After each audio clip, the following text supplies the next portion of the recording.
jump. So this nickel is greatly slowed, and there are reasons to suppose that the price might now be peaking. Industry analyst Trilby Lundberg. And Russian authorities saying at least 13 people died in a fire on an airplane that made an emergency landing at an airport in Moscow. This is Fox News. KFC has finally answered the world's most important question. What came first, the chicken or the egg? And the answer is both. Introducing KFC's KFC AM, their new Southern and local-inspired breakfast. AM-loaded platter with chicken fried rice, waffles, and Colonel's chicken congee. KFC also has your all-time favorites, AM chicken and egg wraps, Southern biscuit and sausage sandwich, and hash browns. So for finger-licking good mornings, AM will never be the same at KFC. KFC, it's finger-licking good. We have some really great home loan programs, but did you know we have great business loans too? Every day we're working with companies to purchase equipment, to buy or build properties, or make tenant improvements. We offer letters of credit, working capital, and term loans, and we make all of our credit decisions here. Commercial loans, commercial banking from Bank Pacific.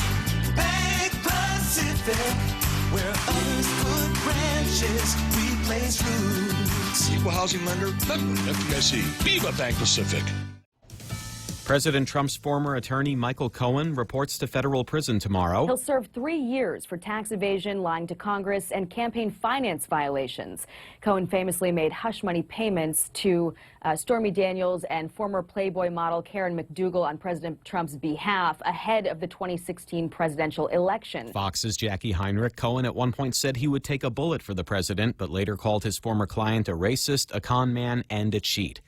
Lawmakers in Illinois planning to introduce legislation tomorrow legalizing recreational marijuana. The measure allows people 21 and older to buy pot from licensed dispensaries. Residents could possess up to about an ounce of marijuana. Horse racing fans are still trying to make sense of an unprecedented ending at the Kentucky Derby. For about 20 minutes, Maximum Security, the horse, was declared the victor of the 2019 Kentucky Derby. Video clearly shows the horse crossing the finish line well ahead of his competitors, but then confusion and even uproar as 2 jockeys filed objections saying Maximum Security broke the rules and basically cut them off during the race. Spectators and participants held their breath for the official decision, and for the first time in Kentucky Derby history, the winning horse was disqualified. Maximum Security out. Country House declared the new victor. Fox's Matt Finn at Churchill Downs, the co-owner of Maximum Security, says he may appeal the decision. People sure like to party on Cinco de Mayo. But do they exactly know why? Many apparently believe Cinco de Mayo is to honor Mexican independence, but that's actually celebrated September 16th. May 5th, though, is for the Battle of Puebla between the Mexican and French armies back in 1862. A small but inspiring victory for Mexico led to the holiday. Celebrated with military parades, folk dancing, street parties, traditional food and drink. In the U.S., a lot of the same. Fox's Leslie Lotto. I'm Steve Rappaport, and this is Fox News. Get a half-gallon of Minute Maid orange juice for only $1.99 when you fuel up on $35 or more of premium high-performance fuel. Conditions apply. See stores for details. Circle K. Take it easy. Get a half-gallon of Dairy Gold milk for only $1.99 when you fuel up on $35 or more of premium high-performance fuel. Conditions apply. See stores for details. Circle K. Take it easy. Get a $7 meal for only $1.99 when you fuel up on $35 or more of premium high-performance fuel. Conditions apply. See stores for details. Circle K. Take it easy. Hi, welcome to this Subway ad for the new Sweet and Smoky Steak and Guac Signature Wrap. How would you like it? I'll take my ex-girlfriend, just checking in. Aw. Hey, David, it's me, just checking in. I'm doing great. Just got the new Sweet and Smoky Steak and Guac Signature Wrap from Subway. Creamy guacamole, smoky sweet with Hio mesquite sauce, and double the tender steak. They just know what I want before I do. So, yeah, things are going pretty great for me. Subway, make it what you want. Limited time only at participating restaurants. Double meat based on average 6-inch sub. Okay, bye. It's important to have claims process that works for you. At Guahan Insurance Services, we make things simple and convenient. Same door you walk in to purchase your insurance is the same door you open to file your claim. We can't pretend that the car insurance claims process is fun, but we can promise a hassle-free and speedy recovery without any runarounds. For your home, auto, and business insurance, visit us at the Camacho Landmark Center on Marine Corps Drive in Tamuning. Don't forget to like us on Facebook or give us a call at 475-1162 or text 929-SAVE. That's 929-7283.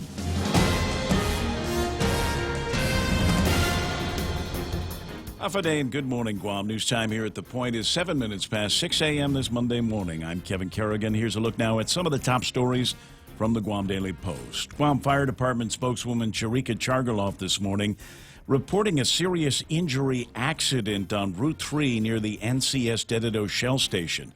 Medics responded to a 911 call at 2:48 a.m. One patient with serious injuries was transported to GRMC. No word on the condition of that patient, and no further details are available at this time. The Southern High School student accused in last Thursday's theft of a firearm from a vehicle parked at the Southern High campus is being charged as an adult. 17-year-old Christian Kinata appeared before Superior Court Magistrate Judge Jonathan Kwan Saturday. According to the complaint, he is alleged to have broken into two pickup trucks parked at the school. Complaint says a teacher told police he went to check on his white pickup shortly after noon Thursday, found that the personal belongings he had kept in a black pouch were missing. He told another teacher, who then went and checked his own black pickup and found it too had been broken into. Guam DOE officials last week said the loaded weapon was stolen from a school employee's vehicle. That led to an hour-long lockdown at the school that lasted until the firearm was recovered inside a girls' restroom at the school. It was a Smith & Wesson .357 caliber revolver. The magistrate complaint states that two students told police they saw Kinata holding a silver handgun that same day. Kinata told police he broke into both trucks searching for items to steal, according to the complaint. But Kinata claims he only stole some change from the white pickup and didn't take anything from the black pickup. The complaint also reveals that Kinata admitted to using crystal meth and marijuana. Kinata initially denied taking the firearm, but later admitted to having it, but said he found it inside a bag in the parking lot. The complaint does not reveal who owned the weapon. However, police say an investigation is underway to determine whether any charges will be filed against the employee from whose car or pickup the gun was stolen. Take Care Insurance Company has filed a formal protest with the Department of Administration over the bidding process for the GovGuam Group Health Insurance contract. In a release to the media yesterday, Take Care accuses Guam Regional Medical City of attempting to coerce Take Care into not only accepting higher rates than what GRMC charges other local insurers, but also trying to bully Take Care into covering all its members at GRMC, not just GovGuam employees and retirees. In its protest, Take Care asserts the request for proposals issued by the Department of Administration and required by Public Law 35-2 are in violation of various laws. It asks for the RFP to be canceled and revised to comply with the law. In addition, Take Care wants the health insurance contract procurement to be stayed and no award of a group health insurance contract awarded until the protest is resolved. Take Care's protest was filed on Friday, which was the deadline for submitting bids. The only two health insurers who did submit bids Friday were Calvo Select Care and Aetna. GRMC has not yet responded to a request for comment. We'll have more news after this. Travel the world and then some with the 2 million United Miles sweepstakes from First Hawaiian Bank. Enter and you could win the grand prize of 1 million miles or be one of 6 other lucky winners. The world is big. Our prize is bigger. Enter at fhb.com/2 million miles. No purchase necessary. Void where prohibited. Sweepstake starts on May 1st and ends June 30th, 2019. Open to legal residents of Guam and CNMI. Ages 18 years or older. Visit 2millionmiles.com for official rules. First Hawaiian Bank. Member FDIC. Equal housing lender. Legends aren't born, they are made. And during our Jeep celebration event at Cars Plus and Mighty, you'll receive up to $6,000 in accessories with the purchase of a new Jeep Wrangler, Motor Trend SUV of the Year. Customize your new Jeep to the way you want it. Or how about a new Jeep Grand Cherokee? Save up to $5,000 or save up to $7,500 on a new Jeep Compass Sport. It's our Jeep celebration event going on now at Cars Plus and Mighty. Cars Plus, driven by you. Accessory special cannot be combined with other offers. See dealer for details. 11 minutes past 6 a.m. here at The Point. Major General Esther Agagi officially assumed the title of Adjutant General of the Guam National Guard in a ceremony yesterday. During that ceremony at the Guard Readiness Center, Governor Lou Leon Guerrero, the first woman to become governor of Guam, declared it was her honor to appoint the first Chamorro female Adjutant General of Guam. Today marked a historic event, said the governor, In her remarks, Agagi, who was a lieutenant colonel prior to her new job, pledged to look after the welfare of the Guam Guard soldiers, airmen, civilians, and families. Agagi is the 11th Adjutant General for the Guam National Guard since its establishment nearly 38 years ago. Also yesterday, Chief Master Sergeant Philip Tyron assumed responsibility as Command Chief of the Guam Air National Guard. Tyron stepped down in the role vacated by Chief Master Sergeant John Kinata, who is now Deputy Executive Manager of the Guam International Airport. Department of Agriculture Director Chelsea Munya-Brecht reminding island residents that it is illegal to sell octopus on island. You are allowed to catch octopus for personal consumption, said Brecht, but you cannot sell them. Article 3 of Chapter 12 of the Guam Administrative Rules and Regulations states that marine invertebrates shall not be sold, traded, or bartered. Anyone caught selling octopus is subject to a fine of $250. For these stories and more, log on to postguam.com or pick up a copy of today's Guam Daily Post. Ray and Mike now with a look at weather. Let's see what we got here. Mostly sunny with isolated showers today. Winds from the east up to about 15 miles an hour. Highs near 89 degrees. And overnight lows should be about 78 degrees. Sunset tonight right about where it was last night, 6:37. Sunrise came up this morning at 5:58. And now we take a look at the weather radar and see why it's going to be so warm today. There's nothing between us and the sun. There really isn't. Just some showers passing down to the south, but nothing in line to affect us very much. Much different story than yesterday at about this time. Had some nice showers move over the south and kind of dampen things out, which was useful with the fire danger continuing to climb. And well, this lack of rainfall will show that that will be the case right on through the week. Yep. Looking at satellite, we can see there's just not a whole lot around. We are seeing some upper clouds that might kind of move on over the area. The blobbage off to the southwest is actually that Invest at 90W. It's not going to form into anything, but it is kind of a focus point for some showers and stuff. It's supposed to move away, so we don't have to worry much about that. There is some blobbage down to the southeast, though. It hasn't been designated yet, but the Weather Service talking about that, and the forecast model showing that area moving close to us this weekend, perhaps bringing some rain. We'll keep an eye on it and let you know if that's going to work out. Okay, well, Mother's Day weekend, so let's be very, very careful with what happens with the weather. Keep an eye on that so we know whether we're doing brunch inside or outside this year. 6:15 in the morning, that's news and weather together here on 93.3. The Point, brought to you by Bank Pacific, where others put branches, they place roots. I'm Edward James Olmos, here to remind you that the second Saturday in May is the annual letter carrier food drive. The need for food assistance remains high in communities across America, but you can help. Simply leave a bag of non-perishable food near your mailbox on the second Saturday in May, and your letter carriers will do the rest. All food collected stays within your local community.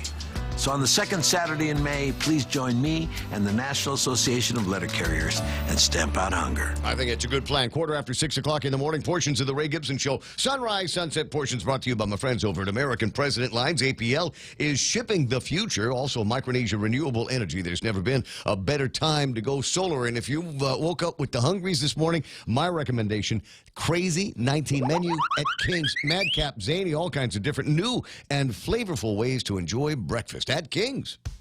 Family Finance has been serving the people of Guam since 1959, and they'll continue to be there for you in the years to come. Whether you're looking to get a personal loan for that summer vacation or paying off those long overdue bills, Family Finance has got you covered. Apply for a personal loan from $1,000 up to $3,600 by calling Family Finance in Agutya at 475-4545, Upper Tumon at 647-5626, or in Dededo, 633-4473. Family Finance, serving the people of Guam since 1959.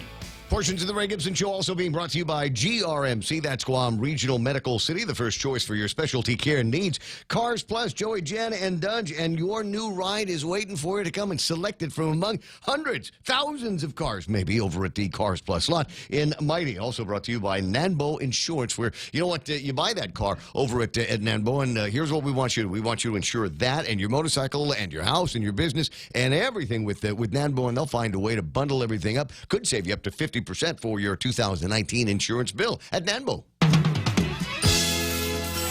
The Ray Gibson Show. Morning talk that matters. Call now, 888-TALK. That's 888-8255.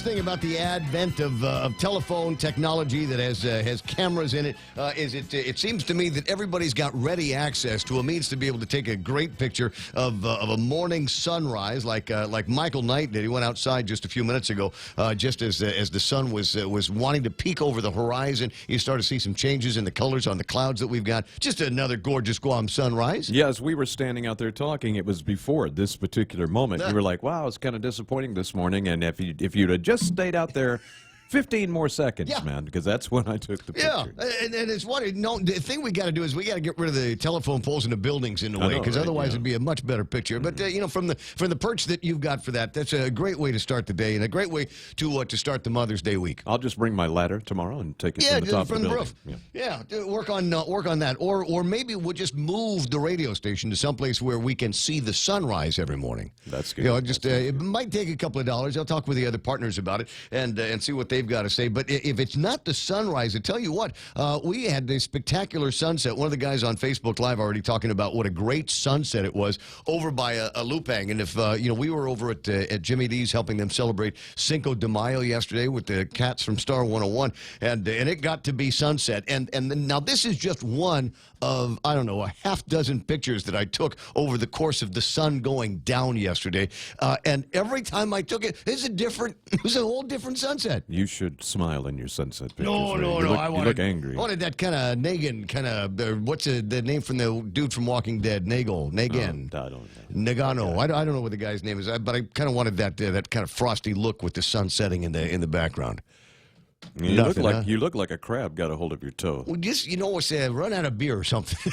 What do you mean I have to go home? No. There's still booze to be had. There's still fun to be had over at the place. And there certainly was. Let me just see if I can get all of us back on the cameras here and see what's going on.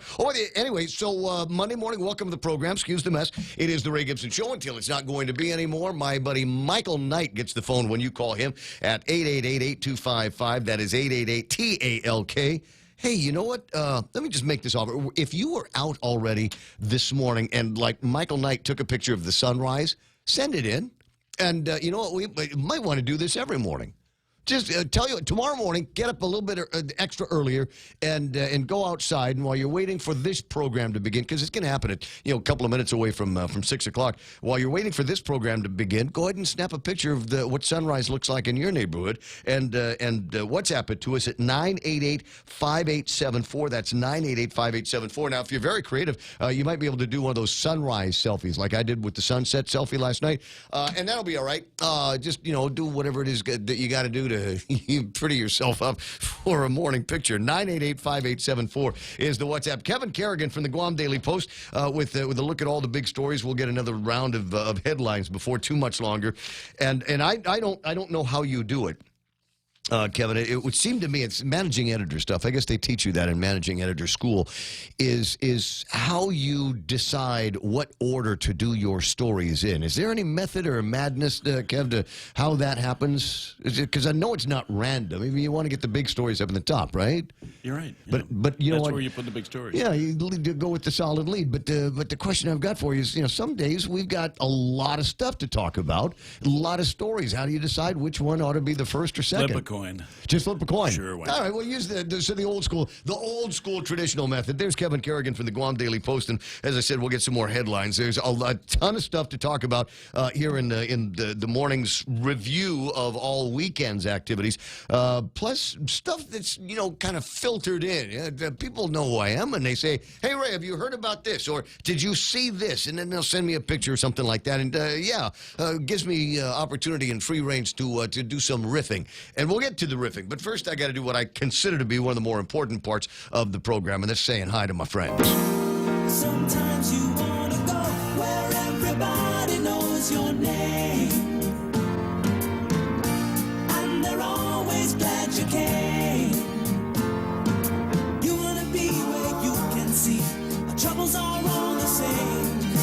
You want to be where everybody knows your name. Ismael is is back in first place. One of the first voices was able to make some kind of commentary, and then everybody else kind of chimed in. And now I'm looking at it from kind of, I don't know, the middle of it. So if I'm not saying good morning to you here, it's because I can't see your name. I know you're there. Carlos Barreto's online. Yeah, we had a good time on Saturday night over at the Chamber Gala. Jeff Pleadwell from Pirates Cove. I got Ryan Hawaiian, who really should be asleep right now. He's going to do the afternoon show over on Star 101 a little bit later on. Leticia Lujan. Good morning, Scott Nelson. Melissa Salas Akimoto is there. Linda Gabriel. Diana Rose from up in Washington State chiming in this morning. I got Anita Muffness with her Valentine's eyes.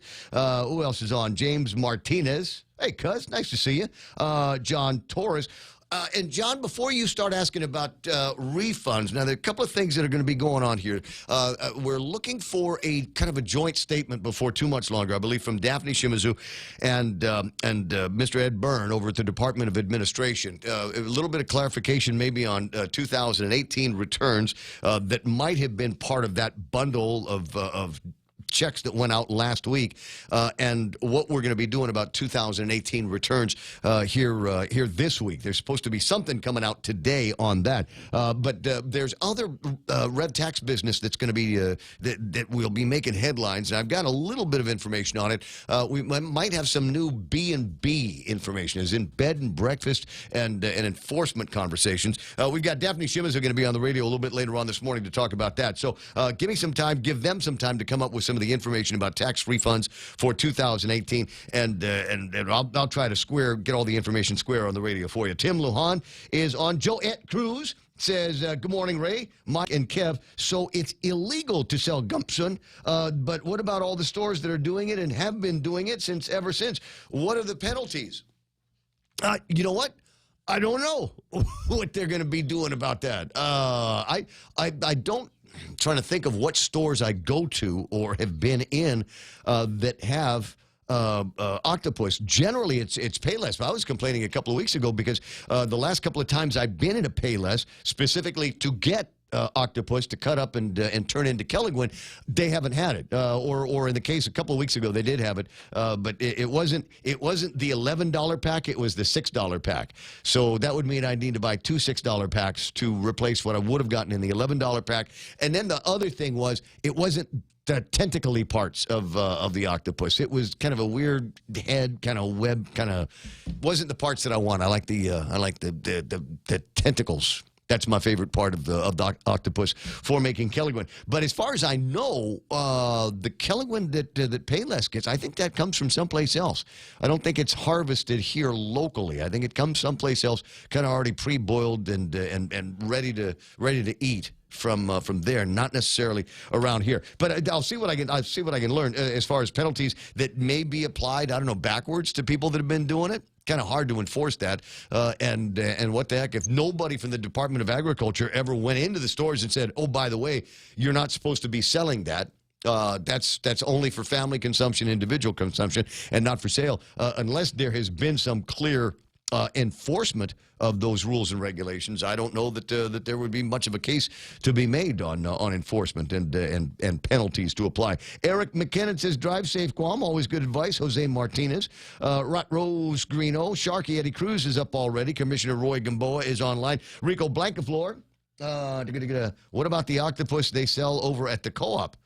Okay, so remember I prefaced it with places that I go? I haven't been through the front door of the co-op in a couple of years. The last time I was there, me and my brother and our fishing buddy, through the back door, gave them all of the fish that we caught that we didn't have room in the freezers for. So I don't know about that. Lady D says, got the smoking lamp lit and digging out the coffee grounds and getting ready to turn to and light the fires. Well, here we go. Hopefully we'll get you some good fire lighting material this morning. Heather Perez, Carm Leon Guerrero, Randy Kruger is there, Rico Blancaflor, Joe Ed Cruz again. Oh, boy, Payless better remove all the octopus or they are exempt. Again, it depends on where they're getting that stuff from. John St. Nicholas is online with his good morning wishes. Richard Leon, good morning. Bert Duarte, if they remove one leg, is it still an octopus?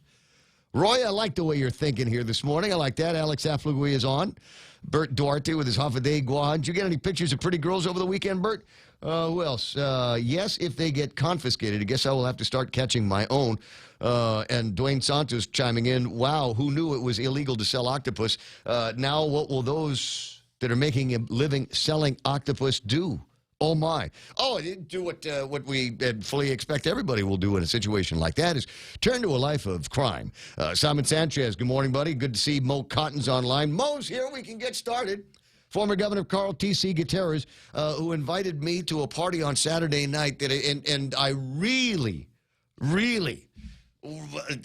just, timing, because Saturday night we had the Chamber Gala, and I needed to be there before 6 o'clock, and that was when Carl's party was getting started with all kinds of dignitaries, movers and shakers, and headlines makers from the Philippines that were out here on some kind of a trade mission with Carl. And I was trying to ponder in my head, how can I get to the Hyatt by way of PIC and stop it in just for a quick drink and a hello with these guys, and it just couldn't make it go. But if you want, you can give me a sit report and tell me what you learned from these guys and any opportunities that they might be bringing to Guam with them. Rick Leone is online. I got Pam Duvall. Got a picture from Pam I'm going to share with you in a second. Patty Santiago. Ken LG talking about sunrises from the top of Mount Machetse as the midnight shift ended were the best.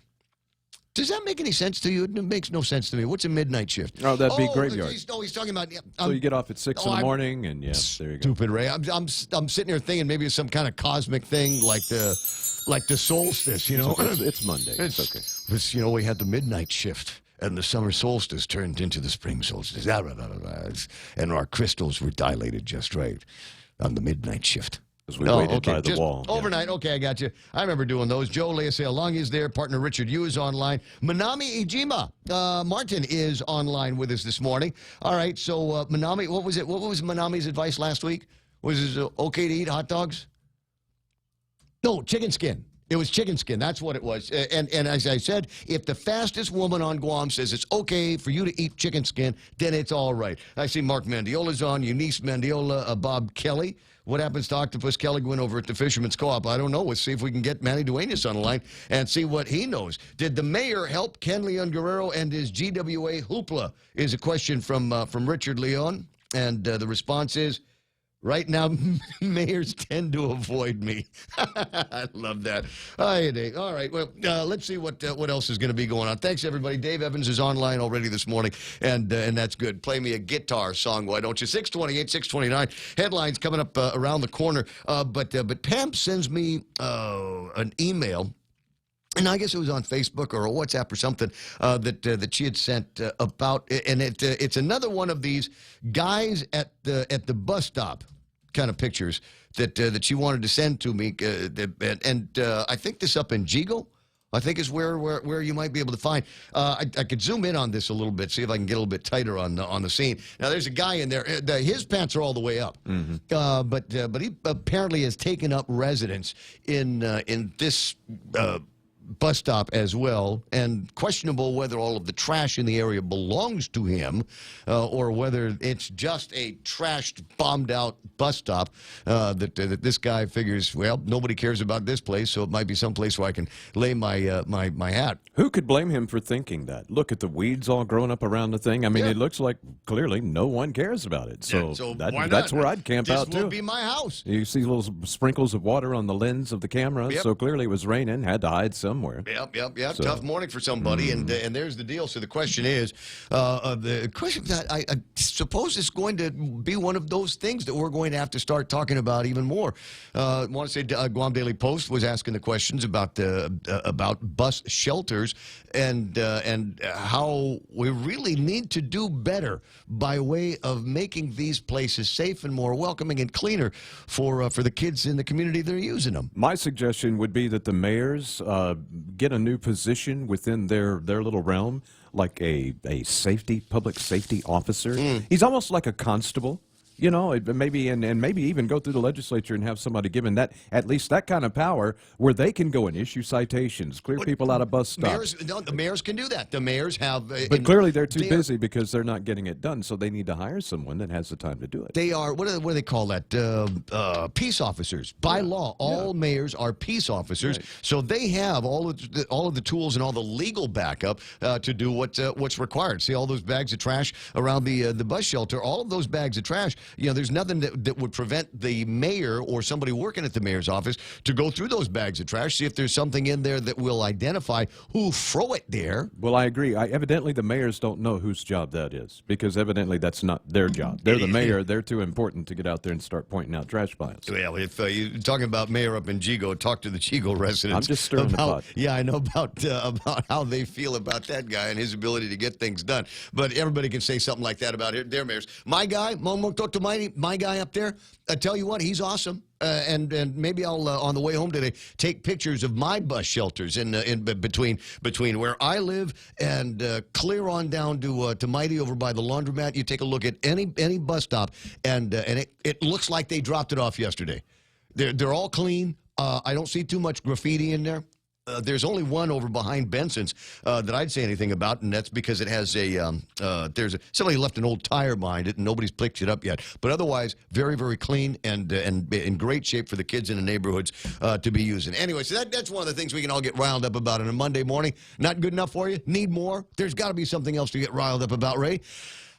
Okay, we'll get a primer on that in the headlines, and then we'll talk about some of the other stuff in the table of contents. First, here's Kevin Kerrigan from the Guam Daily Post. Half a day and good morning, Guam. In the headlines from the Guam Daily Post this morning, Senator Kelly Marsh wants the Department of Parks and Recreation to reassess its budget to ensure it has enough funding to keep Guam's parks and bathrooms clean. Marsh, whose committee oversees DPR, said she would support an increased appropriation for the agency if it needs it to keep those restrooms clean around the island. Marsh said she has called on DPR for a realistic and responsible reassessment of its staffing needs. DPR's current budget is $3.4 million. Acting DPR Director Richard Ibanez telling the Post last week that a contract has been awarded to Guam Cleaning Masters for cleaning and maintenance of the island's parks and restrooms. He said that work should begin in June. 52-year-old Vincent John Menno pleading not guilty to being a felon in possession of a firearm and ammunition and notice of forfeiture. Menno appeared in district court Thursday of last week to answer to an indictment handed down by a federal grand jury in April. According to court documents, Menno was accused of possessing a .38 caliber pistol and 6 assorted rounds of ammunition for it. According to court records, Menno has an extensive record of arrests, including a charge of illegal possession of a Schedule II controlled substance and possession of a concealed firearms without an ID dating back to 2017. District Court Magistrate Judge Joaquin Manabusan scheduling trial for Menno on July 9th. The Drug Enforcement Agency took in a record amount of unused and unwanted prescription drugs during the recent National Prescription Drug Take-Back Initiative on Guam and in the CNMI. DEA resident agent in charge, Edward Talbot, said, through the community's efforts and the Post-Guam's efforts as well, we seized 200 pounds more than we did last year. In all, 675.5 pounds were collected during the Take-Back campaign on Guam, Saipan, Tinian, and Rota. Talbot called it historic. He said it's never been done before. It's the most we have ever had turned in, he said. National Prescription Drug Take-Back Day is part of a larger effort to reduce the abuse of prescription medicines. It was the territory's 9th year participating in the program.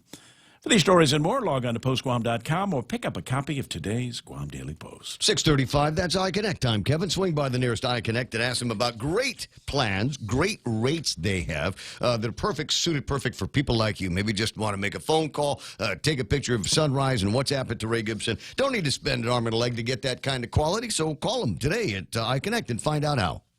Security Title is honored to join in sponsoring Ray Gibson on The Point. Half a Day. I'm Mark Beneventi of Santa Rita, and this is where I start my day, listening to the voice of our community and sharing thoughts and issues that affect us all. It all boils down to our people, our land. Protei Igumamo. Protect your home. When purchasing or refinancing your home, remember to call the professionals at Security Title, just like you call Ray Gibson in the morning.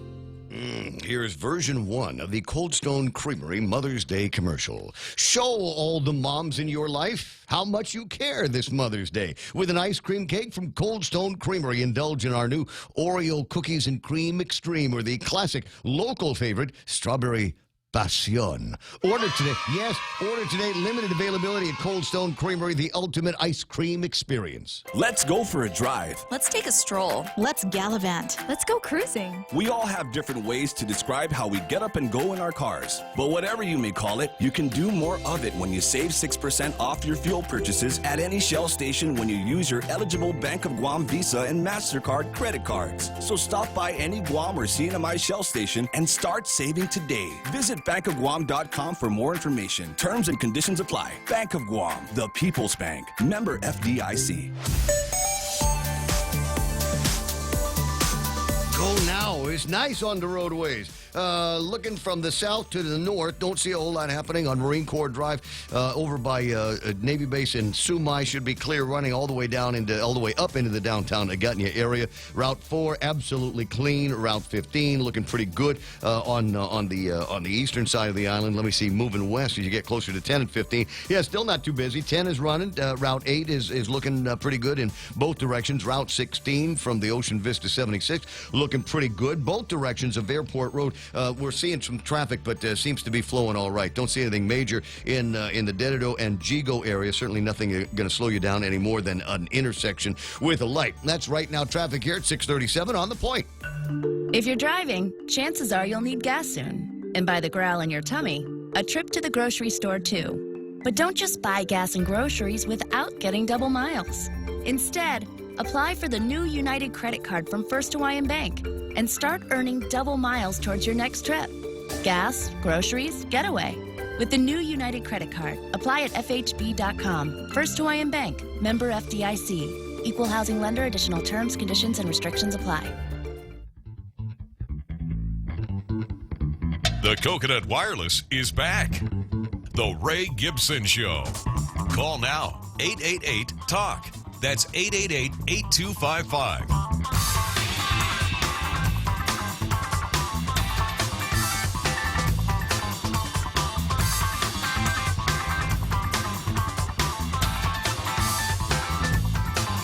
Some posting to do. I got to add a whole bunch of stories on Facebook. I was looking at some pictures that I started taking, and you want to talk about just a zany weekend here. A lot of stuff going on. I had a lot of stuff going on. I can only imagine that your schedule was pretty hectic as well. It got to be, that I got to hang out the other night with last week for a fundraiser, 76 Circle K, and the celebrity waiter kind of contest fundraiser that we had. That was Thursday night, and then got to be Friday night. Is that Thursday or Wednesday? I can't remember. Anyway, got to be Friday night, and then that was Habitat for Humanity's quiz night, and another 60 some odd tables at the Sheraton filled with just some really, really incredible people, certainly very generous people, and certainly very smart people. And we had a couple of come from behinds. Most of the evening, it looked like the same 2 or 3 teams were locked in a pitched battle for first and second place. And then it got to be in the final tally. It turned out to be a table that nobody was even looking at. But I guess you double down and you do your spelligans in the right place and you handle everything strategically. Everybody's got pretty much an equal shot of winning, depending on how many of the correct answers you know to all of the interesting questions that we were asking that night at quiz night. So that was fun. And then it got to be Saturday, and as I said, Saturday night was the Chamber Gala, and that was held over at the Hyatt. Really good food, really good company. Got a chance to sit down with what I think everybody is now comfortably referring to as the first dude, and that would be Jeff Cook. And Jeff got there before Governor Lou Leon Guerrero did, because she was off doing something else. She told me where she was, but it was a noisy table for a conversation, so it didn't sink in. And the question that I had was, well, Jeff, if Jeff's here and Lou's here and Josh is here, who's watching Gutierrez? And they said, oh, no, he's okay. We know what he's up to over at the place with the Filipino businessmen and dignitaries. And like I said, I might be able to get some kind of conversation going on that in just a little bit. So conversation and where we got started in the last segment of the program before we got into headlines, talking about our bus shelters that we have here on Guam, and we've got some nice ones. You know, virtually all over the island. I forget what the count was. I mean, I kind of sort of knew what it was back when what's his name, Ray Tenorio was the lieutenant governor of Guam and in charge of the Island Beautification Task Force. One of the things that they did was they went out and would find, say, corporate sponsors that would adopt a bus shelter, spruce the place up, put a coat of paint on, and get your logos out. There's still a whole bunch of them. And then there were a whole bunch of bus stops that for which it doesn't look like there was anybody supposed to be maintaining it. And the one that I've got up on the screen right now on Facebook Live, YouTube Live, etc., I don't know, it's got a Government of Guam logo, and it's got the Guam seal in there, so maybe I'm presuming that maybe somebody at least did a tiny bit of spruce work on this one and then just kind of never went back. So who's the responsibility for all of this? DPW, you heard Vince Areola, or at least you heard me read his comments about it, and it's just that, well, there's a lot of people on Guam that like to live like pigs. So they don't have a problem trashing the bus stops, or some of the other public places that we've got here. But if we can't get Vince Areola and his guys over at DPW to do something about it, is it the mayor's problem? Is it the residents? Do the residents in the villages need to do something about it? So I don't know. We need to figure out whose neck needs to be grabbed about this. Otherwise, it's just going to be for what it looks like now, a homeless shelter for some guy. Yeah, maybe just trying to get out of the rain. But I don't know. I've seen a couple of posts. I've seen a couple of comments on posts about this. About maybe this is the guy's like permanent residence. How do you get your mail? Well, they just drop it off at the bus stop and pick it up over there. Call the pizza company? Yeah, send over a couple of No, he probably has a post office box, and of course he has a cell phone too, which is why he can't pay rent. As long as I've got a cell phone, as long as I got my vape going, that's the two requirements for certain people around here. 888-825-5888-TALK. I promised I was going to take a look and see what some of the commentary was. Bus stops for tourists. GVB or private company, bus stops for public transit, Guam Transit, and bus stops for school children, GDOE. Just saying, says Dwayne Santos. Smart and supposed professional people don't comment on this program. They don't want to be confronted. Who else is there? They got all this prescription drugs because people are now using cannabis, the safer choice. They leave that out of the story on purpose. James, they've done that story about the drug take-back program for 1,000 years here on Guam, and I don't think that they've ever looked at an increase of the number of drugs being turned in as a result of the availability of recreational or medical cannabis. It doesn't have much to do with it. It's prescription drugs mostly. Yeah. And we got a big opioid crisis now, and I think there's a lot of people that are thinking maybe the fewer of these chemicals around, the better. There was and I don't know if this really happens or if it's just one of those very alarming things that you see on the internet every once in a while, kind of fake news that says what teenagers will do. I know it's scary, right? What teenagers will do at their party, and you're going, oh God, what now? Is a story. I remember somebody telling me about this in an old talk radio gig where they'll raid their parents' medicine chests and come over and to a party, and everybody will dump whatever drugs they've got into a bowl, and then you grab a handful of the drugs and you pop them all at the same time. And I'm thinking that couldn't possibly be real. And then we start hearing about kids that are eating Tide Pods. And that's the one, friends, where it really is a good idea to every once in a while check your kids' phones, take a look at the pictures that are in there, and find out who they're conversing with on the regular. Yeah, the whole free-for-all pill grab isn't a problem until you're 14 years old and you're growing breasts because you ate your mom's, child. Yeah, hormone pills. Good Lord. Rolling on the floor laughing, says Lady D. Asking the mayors to do something? Well, maybe if you gave them a raise. Cazendo, Henry Gonzalez, Dave Evans is actually in South Carolina right now. That's right. I thought I saw a picture of you doing some traveling, visiting the boy off in college. Ken LG posting Friday, May the 10th at 4 p.m. The CCU board managers and top leadership at GPA and GWA will be explaining to the public why they deserve raises and bonuses greater than a lot of people make at their job. The public is invited. It should be a very interesting meeting. Still time to sign the petition against giving raises and bonuses for just doing the jobs they're overpaid to do in the first place. And he left the link in there. So apparently that is your invitation to click on that and go and put it on paper or out there in the world what you think about raises at GWA and GPA. Hey, Michelle Peer is online. Pam Duvall says he gets his mail from the mayor. All right, a lot of asides, a lot of back and forth on this. As I said, we'll see what the real deal is on this and whose neck we get to grab for this bus shelter. 6:46 in the morning, 888-8255-888-TALK. Big deal going on with GWA starting tonight. They're going to be unveiling their 5-year plan before the public in the first of, 1, 2, 3, I believe, town halls. Their general manager, Miguel Berdallo, is on the phone. Good morning, Miguel. Good morning, Ray. How you doing there? Did you have a good weekend? It was a busy weekend, yeah. Yeah. All right. Well, let's get to the meat of the matter. I don't know, because there are going to be people that are listening that aren't going to be able to make any of these town halls. So could you give me a kind of an executive summary on your 5-year plan? Sure. So we actually unveiled it and rolled it out with advertisement in the paper and then posted it on our website. So it's been out for a few weeks now. And essentially, the 5-year financial plan captures our estimates and projections for our operation and maintenance expenses over the next 5 years. It also incorporates the first 5 years of our recently adopted 20-year master plan. Mm-hmm.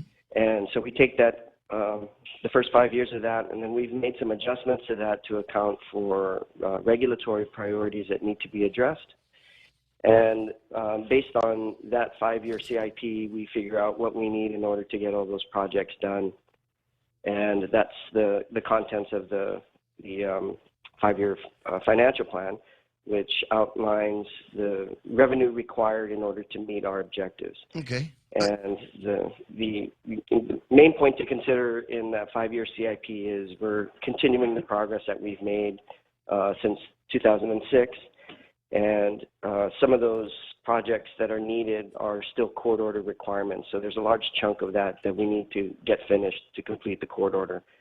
And the other things that are in there are ongoing programmatic items, which are things that have not been done previously on a regular basis at the authority, but need to be done in order to keep the utility running well. And so those are things that are different that may not have been seen in previous master plans. Yeah, you mentioned making some adjustments based on have there been many changes on the regulatory environment that GWA lives in the last couple of years? Yeah, absolutely. Our permits have been revised for NPDES for our discharges into the receiving waters of the U.S. So everything that goes out into the ocean or into a river now requires secondary treatment, which we were given waivers on before. Yeah. And when we got the court order, we had to upgrade our treatment process to chemically enhanced primary. But now we're having discussions with EPA about moving the secondary. We've accomplished that without costing the ratepayers any money, using grants from DOD to upgrade Northern. Mm-hmm. And that project is already underway. But the one big plant that's remaining is the Gatineau treatment plant, and so we're negotiating with US EPA on that. All right. So it's again the nature of the negotiations with the EPA. We've got the secondary treatment, but it is I'm fuzzy. So there's secondary treatment going on at the Agana plant, but not primary. No, sorry. The Agana and Northern District plants are both chemically enhanced primary. Chemically enhanced primary. Okay. Yeah. So those improved our process at Northern District and Agana. As a result of the court order, they required us to do that, and we've done it, and we're complying with the court order in that respect. However, the permits, since the court order was issued, the permits have been revised, and the regulations have been revised and been tightened up. And so now we have to go to secondary. And so we don't have any, they're not issuing waivers anymore for secondary treatment, which we used to get along with other jurisdictions in the U.S. So since there are no waivers, we have to meet compliance. And so with Northern District, we're going to do that in 2 years. The upgrades to secondary will be complete. We're in the process of constructing that right now. Okay. About how much is that? I mean, I would consider it an upgrade, and anybody that does any work near the shore, near the outflow, the outflow of that plant will appreciate the secondary treatment, I suppose. What's the price tag on that? So Northern District, it's still out to bid, so we don't know the final price on that. But the estimates for the entire grant that we received for that project, including the design and the program management, was around $137 million. So it's not a small ticket item. No. Doing it again would be also a little more expensive because of the location and the complexities involved in constructing out there. Right, and that's the expensive part. Do we anticipate any rate increases to be able to meet that price tag soon?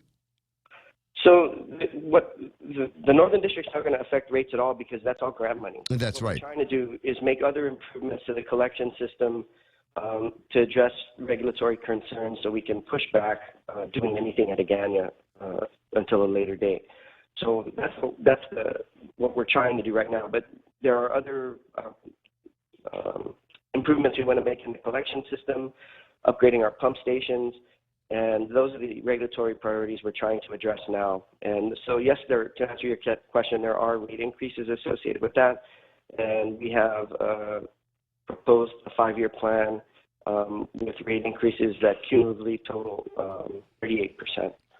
When you refer to collection systems, are you talking about collections for customer payments? No. Wastewater collection. This is all about the infrastructure rate. Okay. So those, it's over the next 5 years, actually 6 years, including this year, which we already have funding sources for. Our CIP, our capital improvement program, is about $524 million over the next 5 years, and a big chunk of that, say about $200 million of that, is going to be obligated this year. So the remaining amount we need to finance over the next 5 years. We will need to do some bond borrowing. We're asking for $260 million in new bonds as part of that 5-year program. Do you have any idea when you're going to be going out for those bonds? The first one will be towards the end of this year, and then the next series of bonds will be in 2022. Miguel, a couple of weeks ago there was a story floating around about the incredible leakage in the GWA system. What steps are you guys taking to correct that so that whatever it is that we're sending out actually is billable? You get some kind of return on it. Yeah. So the actual percentage that we're losing to the pipes as we've calculated using the AWWA standard methods is about 49%. The 58% number that has been floated by the public auditor's office. That also includes non-revenue water, which is water that we may not get paid for, but is used in authorized ways such as hydrant flushing and so on and so forth.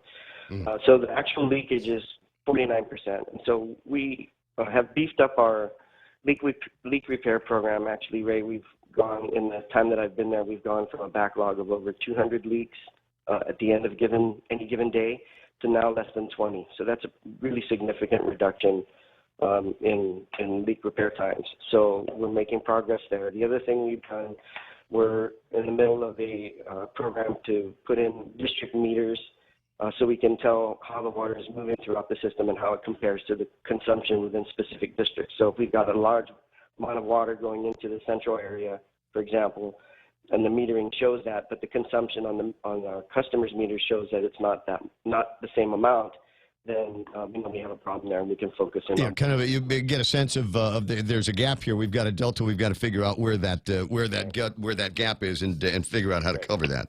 We're also piloting a new technology that uses satellite-based imagery to find sources of leaks, and this is something that's pretty cutting edge.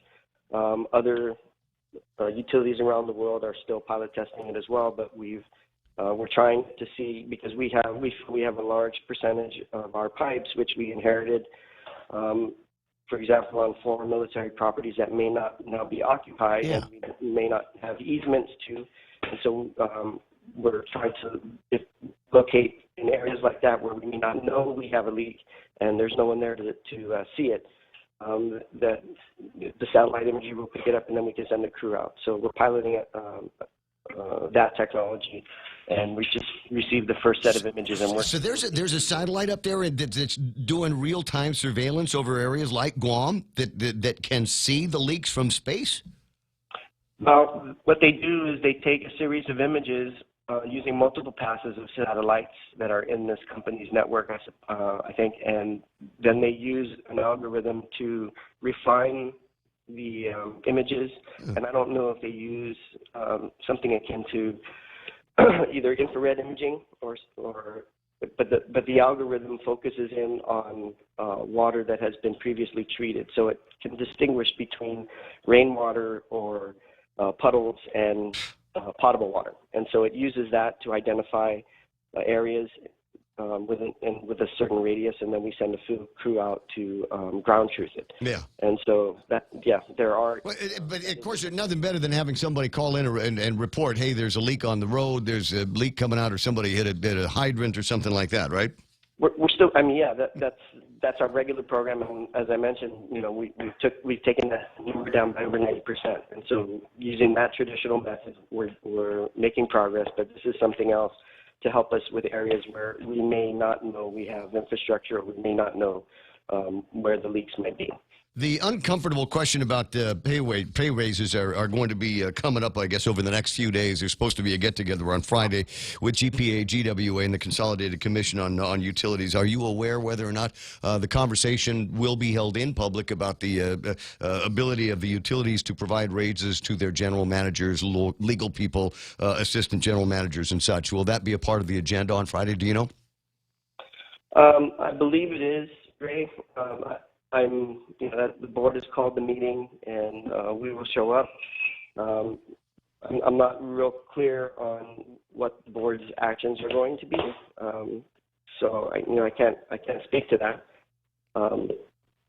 Well, I appreciate it just as a matter of transparency, you not waiting on instructions from legal or the board. You chose to publicly send the dough back, whatever the bonus money and whatever raise money that you've gotten since last year, to return that back to the coffers of the Waterworks Authority. If it comes down to it again, are you going to suggest that you and others in the company receive a raise?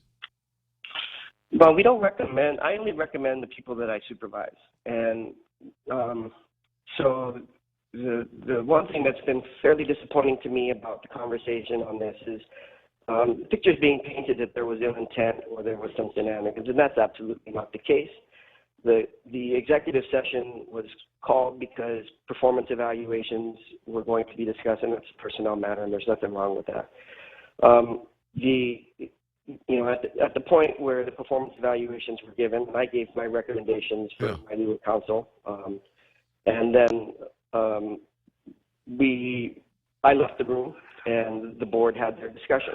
Now, how they wrapped up that discussion and came out of the executive session into public session is apparently where the problem arises, but there was no ill intent, and there was nothing malign in anybody's thinking regarding this. It was strictly a performance evaluation, and then they discussed adjustments. Right, and they should have gone out of executive session for the gaveling in of the rest of that conversation. I appreciate your point there, Miguel. Listen, I got to break away because it's 7 o'clock already. I got the news coming your way. I'll talk to you again soon. Good luck on your get-togethers. I'll give the dates and times for our listeners in just a little bit.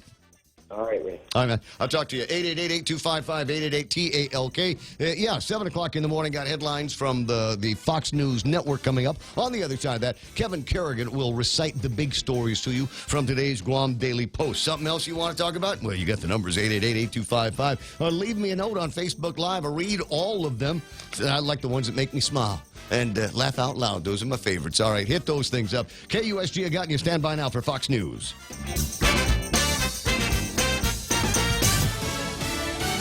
A deadly emergency landing. I'm Steve Rappaport, Fox News. Russian officials saying 13 people died in a fiery accident at an airport in Moscow. The fire reportedly broke out when the plane was in the air on its way to the northern city of Murmansk.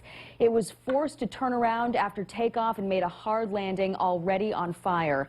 Some initial reports from flight tracking websites that we've confirmed suggest that the pilot looped around once over the airport before attempting to land a second time. 73 passengers and 5 crew members were on board that plane. Fox's Jackie Heinrich. President Trump tweeting special counsel Robert Mueller should not testify before Congress. We hope the special counsel will appear. We think the American people have a right to hear directly from him. House Democrat David Cicilline on Fox News Sunday initially said Mueller is tentatively scheduled to appear before the Judiciary Committee next week, later tweeting nothing has been agreed to yet. The appearance would be in the wake of Attorney General William Barr's Senate testimony. Several House Democrats accused Barr of lying to lawmakers.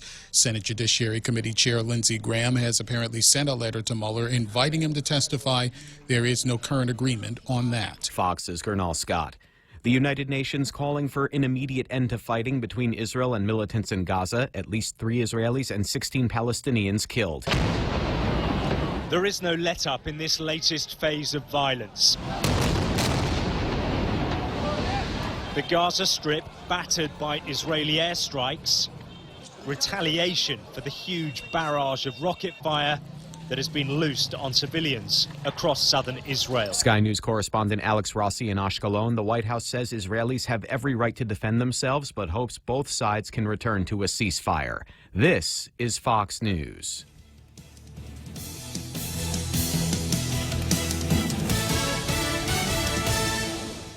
Legends aren't born, they are made. And during our Jeep Celebration event at Cars Plus and Mighty, you'll receive up to $6,000 in accessories with the purchase of a new Jeep Wrangler, Motor Trend SUV of the Year. Customize your new Jeep to the way you want it. Or how about a new Jeep Grand Cherokee? Save up to $5,000. Or save up to $7,500 on a new Jeep Compass Sport. It's our Jeep Celebration event going on now at Cars Plus and Mighty. Cars Plus, driven by you. Accessory special cannot be combined with other offers. See dealer for details. If you're driving, chances are you'll need gas soon. And by the growl in your tummy, a trip to the grocery store too. But don't just buy gas and groceries without getting double miles. Instead, apply for the new United credit card from First Hawaiian Bank and start earning double miles towards your next trip. Gas, groceries, getaway. With the new United credit card, apply at FHB.com. First Hawaiian Bank, member FDIC. Equal housing lender. Additional terms, conditions, and restrictions apply. Gas prices rising 5 cents in the last 2 weeks. The biggest influence is always crude oil, and crude oil prices did slip to the tune of about a nickel per gallon's worth in the past 2 weeks. Industry analyst Trilby Lundberg says the national average is $2.97 for a gallon of regular. Far from a lazy Sunday for Democrats on the road to 2020. Many of them focused on the early voting states of Iowa and South Carolina. But before getting on the stump, several did the Sunday morning talk shows. And on ABC this week, Bernie Sanders made it clear that he is more progressive than former Vice President Joe Biden, who just got into the race. Then he went on to Iowa and tried to prove it with a speech about breaking up big agribusiness. Sanders unveiled a plan to take antitrust action to block farm mergers. He would also take subsidies away from large farms and shift them to small and medium-sized farms. Fox's Dan Springer. Another police officer killed on the job. A police officer was shot and killed in North Carolina Saturday night. 32-year-old Jordan Harris Sheldon, a canine cop in Mooresville, was gunned down in the midst of a routine traffic stop. It happened around 10 p.m. The suspect later shot and killed himself as police closed in. Officer Sheldon was a 6-year veteran of the Mooresville PD. He is the 15th police officer to be killed in the line of duty this year. Karen McHugh, Fox News. The co-owner of a horse disqualified at the Kentucky Derby may appeal the decision. Thoroughbred Idea Foundation Executive Director Pat Cummings explains what happened. Maximum Security was the first horse past the finish line in the Kentucky Derby, but then the stewards got involved, the judges, essentially the referees, and they made a determination that there was interference in the race and that the winner caused several other horses to lose a better placing in the race. Runner-up Country House was crowned the winner. The Chestnut Colt entered the race as a 65-1 long shot. I'm Steve Rappaport, and this is Fox News. In illness and in wellness, Calvo's Select Care is health care that is there for you. That's why over 80% of the Guam medical community places their trust and insures with us. We offer our members wellness and fitness programs for a healthier lifestyle and provide a comprehensive medical network on and off island to help members from unexpected illnesses. Contact Calvo's Select Care today for more information.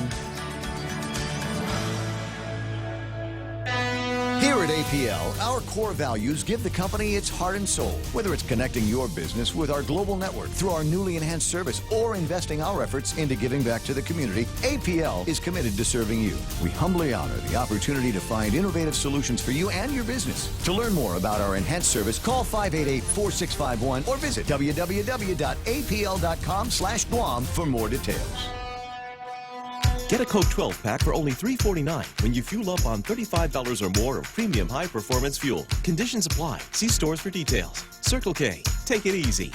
Get a dozen extra-large eggs for only 49 cents when you fuel up on $35 or more of premium high-performance fuel. Conditions apply. See stores for details. Circle K. Take it easy. Get a case of Circle K water for only $2.99 when you fuel up on $35 or more of premium high-performance fuel. Conditions apply. See stores for details. Circle K. Take it easy.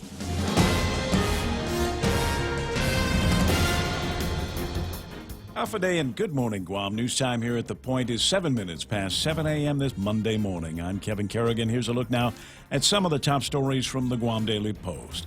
Major General Esther Agagi officially taking command as Adjutant General of the Guam National Guard yesterday. During a ceremony at the Guard Readiness Center in Barrigada, Governor Lou Leon Guerrero, the first woman to become governor of Guam, declared it was her honor to appoint the first Chamorro female Adjutant General of Guam. Today marked a historic event, said the governor in her remarks. Later, Agagi, who was a lieutenant colonel prior to her new job, pledged to look after the welfare of the Guam Guard soldiers, airmen, civilians, and their families. Agagi is the 11th Adjutant General for the Guam National Guard since its establishment nearly 38 years ago. Also yesterday, Chief Master Sergeant Philip Tyron assumed responsibility as Command Chief of the Guam Air National Guard. Tyron stepped into the role vacated by Chief Master Sergeant John Kinata, who is now Deputy Executive Manager of the Guam International Airport. Take Care Insurance Company has filed a formal protest with the Department of Administration over the bidding process for the Government of Guam Group health insurance contract. In a release to the media yesterday, Take Care accuses Guam Regional Medical City of attempting to coerce Take Care into accepting higher rates than what GRMC charges other local insurance providers, and trying to bully Take Care into covering all its members at GRMC, not just GovGuam employees and retirees. In its protest, Take Care asserts the request for proposals issued by DOA and Public Law 35-2 are in violation of various island laws. It asks for the RFP to be canceled and revised to comply with the law. In addition, Take Care wants the health insurance contract procurement to be stayed and no award of a group health insurance contract awarded until the protest is resolved. Take Care's protest was filed on Friday, which was the deadline for submitting bids. The only two health insurers who submitted bids by the Friday deadline were Calvo's Select Care and Aetna. GRMC has not yet responded to a request for comment. We'll have more news after this. Hi, welcome to this Subway ad for the new Sweet and Smoky Steak and Guac Signature Wrap. How would you like it? I'll take my ex-girlfriend, just checking in. Aw. Hey, David, it's me, just checking in. I'm doing great. Just got the new Sweet and Smoky Steak and Guac Signature Wrap from Subway. Creamy guacamole, smoky sweet guajillo mesquite sauce, and double the tender steak. They just know what I want before I do. So, yeah, things are going pretty great for me. Subway, make it what you want. Limited time only at participating restaurants. Double meat based on average 6-inch sub. Okay, bye. If you've ever struggled for breath, you know what a scary experience it is. Whether you have asthma, emphysema, COPD, lung cancer, or another respiratory illness, the right medical treatment makes all the difference. GRMC's Pulmonology Clinic has the latest technology and respiratory equipment, staffed by world-class pulmonologists. Make an appointment today with GRMC's Pulmonology Clinic and start breathing easier. GRMC, where patients are partners. 10 minutes past 7 a.m. here at The Point. The Southern High School student accused in last Thursday's theft of a firearm from a vehicle parked at the Southern High campus is being charged as an adult. 17-year-old Christian Kinata appeared before Superior Court Magistrate Judge Jonathan Kwan Saturday. According to the magistrate complaint, he is alleged to have broken into 2 pickup trucks parked at the school last Thursday. According to the magistrate complaint, a teacher told police he went to check on his white pickup shortly before noon on Thursday and found that personal belongings that he kept in a black pouch were missing. He told another teacher, who then checked his own black pickup and found it too had been broken into. Guam DOE officials last week said that a loaded weapon was stolen from a school employee's vehicle, and that led to an hour-long lockdown at the school that lasted until the firearm was recovered. It was found inside a girls' restroom at the school. It was a Smith & Wesson .357 caliber revolver. The magistrate complaint states that 2 students told police they saw Kinata holding a silver handgun that same day. Kinata told police he broke into both trucks searching for items to steal, and according to the complaint, Kinata claims he only stole some change from a white pickup and didn't take anything from the black pickup. The complaint also reveals that Kinata admitted to police that he used crystal meth and marijuana. Kinata initially denied taking the firearm, but later admitted to having it, but said he found it inside a bag in the parking lot. The complaint does not reveal who owned the weapon. However, Guam police say that an investigation is underway to determine whether any charges will be filed against the employee from whose pickup the gun was stolen. The Drug Enforcement Agency took in a record amount of unused and unwanted prescription drugs during the April 27th National Prescription Drug Take-Back Initiative on Guam and the CNMI. DEA resident agent in charge, Edward Talbot, said, through the community's efforts and the Post-Guam's efforts, we seized 200 pounds more than we did last year. In all, 675.5 pounds were collected during the Take-Back campaign on Guam, Saipan, Tinian, and Rota. Talbot called it an historic event. It's never been done before. He said it's the most we have ever had turned in. He said the Take-Back initiative throughout the region has become a huge success, and the community has been very supportive of it. National Prescription Drug Take-Back Day is part of a larger effort to reduce the abuse of prescription medicines. It was Guam's 9th year participating in the program. For these stories and more, log on to postguam.com or pick up a copy of today's Guam Daily Post. Ray and Mike now with a look at weather. No, just me, only me. I'm playing around here. I couldn't do this by myself. But mostly sunny skies with isolated showers today. Winds out of the east. What are we going to be blowing at? 10 to 15 miles an hour. Not bad, but generally slightly less windy this week than it was last week. Highs near 89 degrees. Lows near 89 degrees. Overnight lows should be about 78 degrees. Sunset tonight, 6:37, and the sunrise tomorrow morning, about 5:57, 5:58 is what we're looking at. Hopefully this is refreshed. I clicked the button. I'm not entirely sure. Not that it would make all that much difference, considering just how little there is by way of features in the radar this week. Yeah, there's really not much down there right now. Some showers passing to our south. It may get a little bit of a clipping down at the extreme southern portions of the island, some light showers. Nothing really for us, though, downstream, and that looks to be the way it's going to stay for the next several days. And looking at satellite here, we can kind of see what's going on. Now, off to our west right now, we have 90 WinVest, just a weak tropical disturbance. It's just not going to get any better than what it is right now, but it is a sign that things are starting to change, and we're starting to get excess heat in our water and atmosphere because Mother Nature is trying to get rid of it.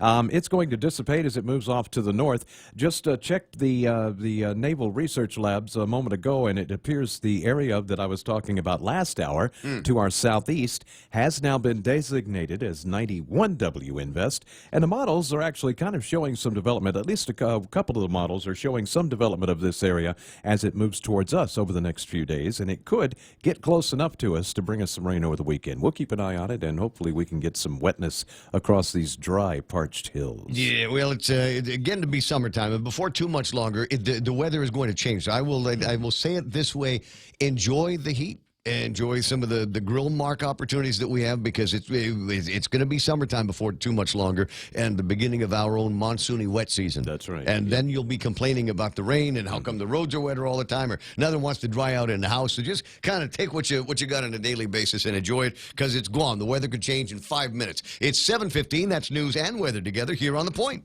Let's see now. Fast, easy, affordable. That's the best way to describe my home loan at Bank Pacific. Fast, because we give quick decisions. Easy, because we've cut back on the paperwork. Affordable, because today's home loan rates are still so low. So see us today to refinance or consolidate, or to buy or build your new home and save yourself some money. Bank Pacific, where others put branches, we place roots.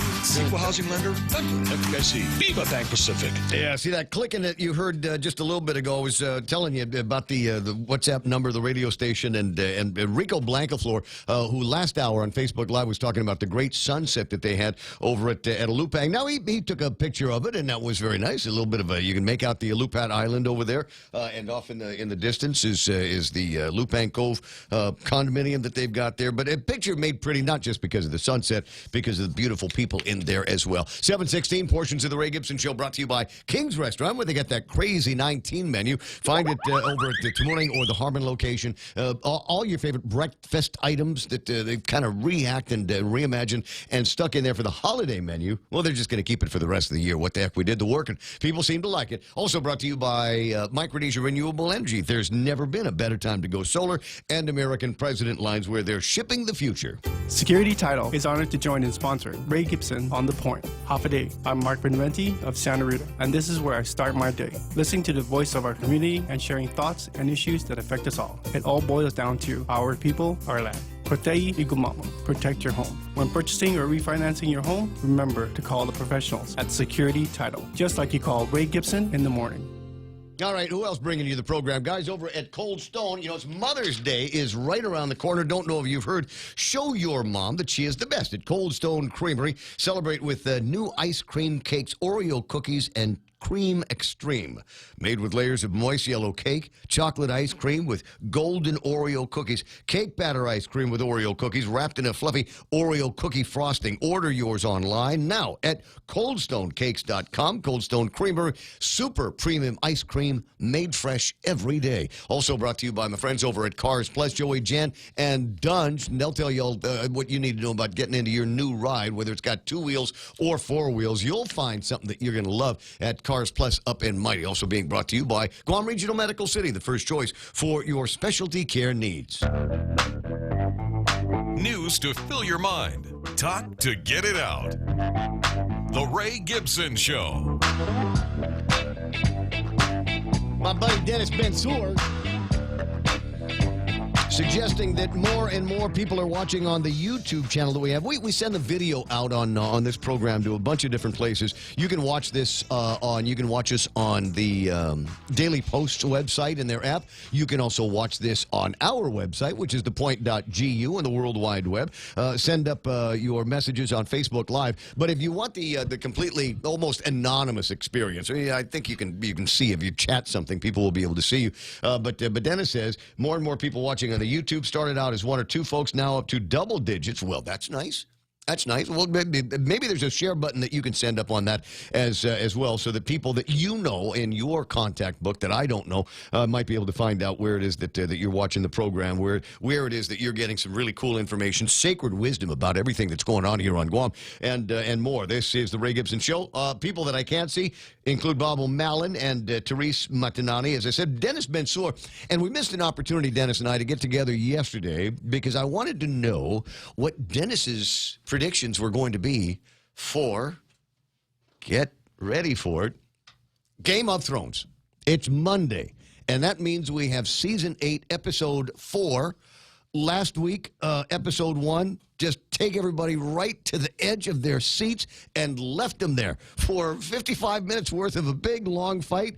And then here comes, in what has got to be the best hero move of all time, young Arya Stark comes and just as the guy's about to wail on the Crow Kid, The one that got pushed out of the tower? Yeah. Yeah, just as the walker was about to dispatch him, here comes Arya, and he puts his hand out, grabs her by the throat, and she's got the knife in one hand, and she lets it fall. What a move. And I'm thinking, oh, my God, she just dropped the knife. What's going to happen now? She grabs it with her other hand that you can't see and pokes the guy in the stomach, and then we win.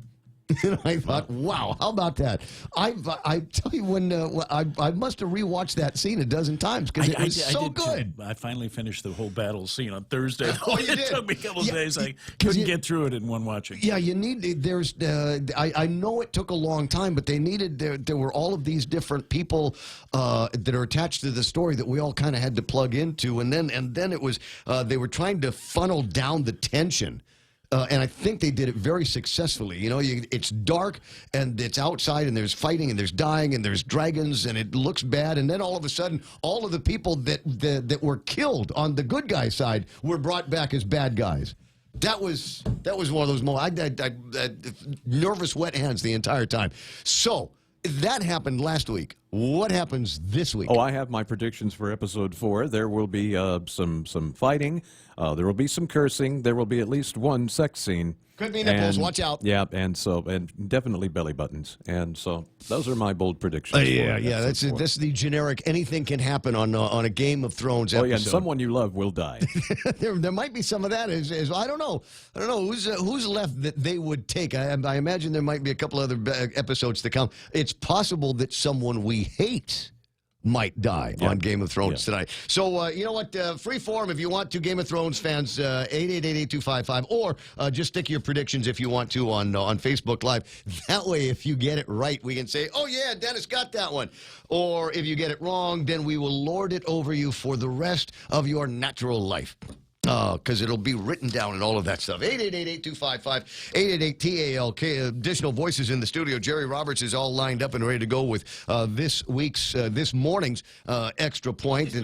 Just at the same time, well, maybe I'm just thinking out loud. I mean, it's Mother's Day Monday. It's Game of Thrones Monday. We're in May now, all of a sudden, and maybe one of those kind of extra points that will guide people through this month and summer. What do you say? Or maybe just a generic one. What are we doing today? Generic one? Well, I guess. Since when? Stacking up the paperwork. So I'm going to give him a chance to stack up the paperwork a little bit more. And then I got to stack up the headphones first. Go into what happened on the markets and see where everything went. The S&P 500 markets, they closed up 28 points on their Friday, our Saturday, 2,945. The NASDAQ at 8164. Pick up 127 points. I think these guys pushing into record territory deeper and deeper every day. Dow Jones Industrial Average, they picked up almost 200 points to close at 26,504. FTSE will open up. The Nikkei is going to be opening, but down, but not very deep. They're only off by about 50 points. Hang Seng is up. Shanghai is up, and the DAX is also up. Commodities, West Texas crude trading at $61.94. That's about 30 cents up from where it was last Friday when we looked at it, 61.58. Where are we? Good news on Tapas? Yeah, 75.68. Let me just make sure I double-check my numbers. Yeah, 75.68 is where we left it on Friday. Today, we start the Tapas surveillance at $74.41, so better than $1 worth of a drop in the price of Tapas crude. That's a good place to start. That is a good place to start on a Monday. Yeah, I kind of like that one. And what exactly happened? You look at the markets, and you see the Dow up by a couple of hundred points. Maybe you're wondering what happened there. And I don't know if you paid any attention, but the unemployment numbers are just incredible. And I don't know, the people that love Trump are going to say, yeah, because Trump, look what he did. It is virtual universal employment across the country. If you lump everybody together and just do the math, what is it, 3.6, something like that? For those who want to work, there are jobs. There are jobs. What have we got here? The NASDAQ composites up. We got Dow Jones up. 263,000 new hires in April alone. The unemployment rate fell 3.6%. It is the lowest since 1969, Jerry. It is the lowest since 1969. Nice. Non-farm payroll growth far outpaced Wall Street expectations, 190,000, and a 3.8% jobless rate in that sector as well. And so, as I said, you take a look at some of those numbers and you look at say, what do we do now? Invest is what you do. You send the money, whatever dough you've got, to the markets to see what the market's reaction is going to be to that kind of good economic news, and largely it has been up. It has been positive. There's some granular stuff, some fine slicing that people have done, especially in terms of minorities and how this is helping many minorities, maybe for some of them for the first time, to be able to find some kind of employment. So I think there's some great stories that are going to be told about this for the next couple of days, or until they decide that Trump has stepped into another puddle and they'll take advantage of that. Now, are every one of those jobs meant to be a living wage? I don't have that granular information. No, I mean, in theory. I mean, and actually in application. Every job in America, is it meant to be a full living wage? Can we define living wage? Yeah. If you cash it and you can pay all your bills and everything you need to out of that paycheck, that's kind of that's a living wage. Because I know people who are making six figures that are deep in debt. Yeah, okay. You know where we're going here. Yeah. Okay. Well, so I define living wage as if I were to stop working today and simply go become a freeloader free rider is the term they like to use. But if I was to become a freeloader rider and just take government benefits and housing and SNAP and WIC and all of these other things. A whole lot more than minimum wage. We're talking about what, $14.5, $15? Oh, round there in Hawaii, it's massive. Well, but that's because they built themselves a social infrastructure. It's probably one of the more expensive ones in the country. Easily. Yeah. So their living wage structure, the amount of benefits that you can get if you can prove that you aren't working, is significant, and so is significantly higher than here. Yeah, jobs are meant to be. I want to say sequential. You start off here, you go to here. You do well, you go to here. Right. You go a little higher on the food chain. And then at some point in time, you're going to be in a position where you can elevate that career into something else. And that's how it's supposed to go. Yeah, so I don't know. How to define that kind of, is every job out there supposed to be one that provides the earner with a living wage? In Vermont. Because I'm always the guy that says, what's the value of that job? Okay, exactly. In Vermont, years ago, I dealt with a guy that was a Macintosh distributor. And he was giving me some things I couldn't get locally. And in Vermont, they had passed laws, and some people had got together in nonprofits and actually come together with a living wage initiative that actually worked pretty well. I don't know if it was copied by anybody else, but in any other states. Do you remember the components? I don't. But well, that's tomorrow's extra point. It's a long time ago. He actually sent me a copy of it, and I don't know if I still have it or not. I'll have to look. But it was really interesting in how I remember how it was put together, in that they had put jobs together in such a way that, because their cost of living is totally different than what ours would be. But they don't have the Jones Act there. No, they don't have the Jones Act. Right? There's a lot of other things they don't have, that we have to deal with. But it did work for them. And people would get their basic job, and there were very few minimum wage jobs, as I recall. He said that was one of the things, very few minimum wage jobs. But they also weren't doing the equivalent of whatever $15 an hour was back then. They weren't doing that either, and then setting a high minimum, to start. It just seemed to work for everybody there. But I don't know. Since nobody else copied it, maybe it did. Yeah, interesting. There was while we're on the subject, I'll see which Daily Post it's in. Whether it's in, I've got three of them in front of me, but there's an interesting article in there about the wage gap myth. And how some countries have, in an abundance of political correctness, tried to increase the wages for the women, which they did by dropping the rates for the men. Yeah. That's how we're going to close the wage gap. And so, question, the warning is in the editorial. One other thing before we get into Jerry Roberts and the extra point, because we're just burning up airtime here. Ismael with a picture of the gas pump on the Navy base there, $2.95. at the auto port for a gallon of gasoline. That's high for them. Yeah, that's what he was saying. He's feeling some pinch out there. $2.95 for them. $4 and 35 cents a gallon for us on this side of the fence. For those of you that want to make that comparison. Hey, we got to jump into it. Jerry Roberts in this morning's Extra Point, brought to you by Guahan Insurance Services and First Hawaiian Bank, where it all starts with yes. We all want engaged workers on our payroll. What can managers do to help facilitate that? Let's dig into that question next on the Extra Point. It's important to have claims process that works for you. At Guahan Insurance Services, we make things simple and convenient. Same door you walk in to purchase your insurance is the same door you open to file your claim. We can't pretend that the car insurance claims process is fun, but we can promise a hassle-free and speedy recovery without any runarounds. For your home, auto, and business insurance, visit us at the Camacho Landmark Center on Marine Corps Drive in Tamuning. Don't forget to like us on Facebook or give us a call at 475-1162 or text 929-SAVE. That's 929-7283. If you're driving, chances are you'll need gas soon. And by the growl in your tummy, a trip to the grocery store too. But don't just buy gas and groceries without getting double miles. Instead, apply for the new United Credit Card from First Hawaiian Bank and start earning double miles towards your next trip. Gas, groceries, getaway. With the new United Credit Card, apply at FHB.com. First Hawaiian Bank, member FDIC. Equal housing lender. Additional terms, conditions, and restrictions apply. Companies need engaged workers because they're the ones who vastly outperform the disengaged and make the difference between winning and losing in the battle for market share and profitability. If you have some strongly engaged workers on your team, but you haven't been able to quantify just how much more of a difference they make over their coworkers who don't do as much, a recently released Gallup organization study may be eye-opening. Those numbers are coming, but we need to get a little bit deeper. First, let's acknowledge that one of the goals of any employer is to increase the ratio of engaged versus disengaged workers. I think we can all agree on that. So how does one go about doing that? It turns out that requires ongoing intentional employee development.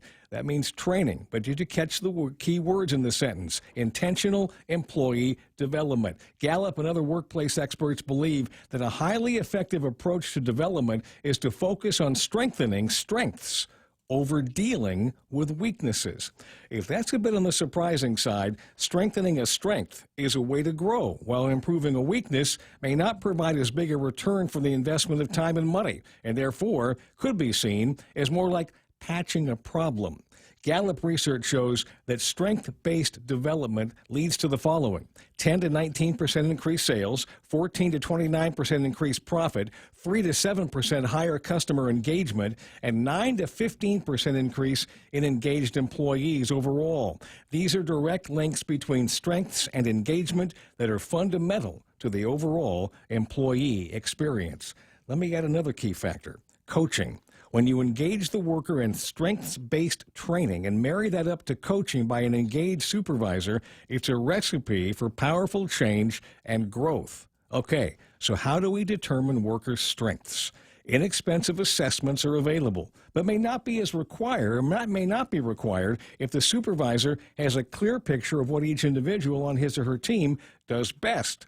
Once this is established, with or without an assessment, the right blend of training and coaching is the passport to building the desired results. Here's the hard truth which Gallup puts forth, as do I. Managers can't ever stop trying to build on the strengths of the workers they are responsible for.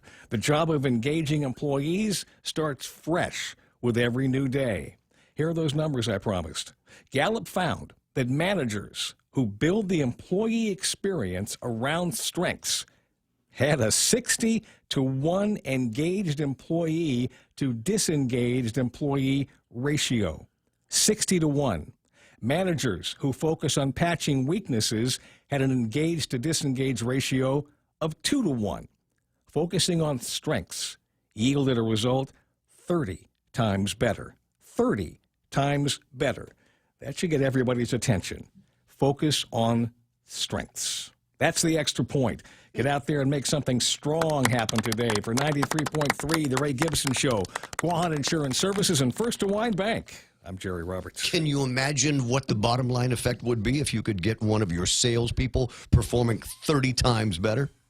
I was blown away by this thing. I mean, I follow Gallup a lot and things they do, but when they came, this is the first time I've seen them go into this area and talk about strengths-based things, and I mean, 30 times more than the average. I mean, that's just off the scale. Think about a real-world example. There's something that you and I might have come across while we're listening to Kevin Kerrigan. He's got news now from the Guam Daily Post. We'll jump back into the conversation with Jerry Roberts because I think it's interesting. Kev? Half a day, good morning, Guam. In the headlines from the Guam Daily Post this morning, Guam Fire Department spokeswoman Charika Chargaloff reporting this morning that a serious injury accident occurred on Route 3 near the NCS Dededo Shell Station. Medics responded to a 911 call at about 2:48 a.m.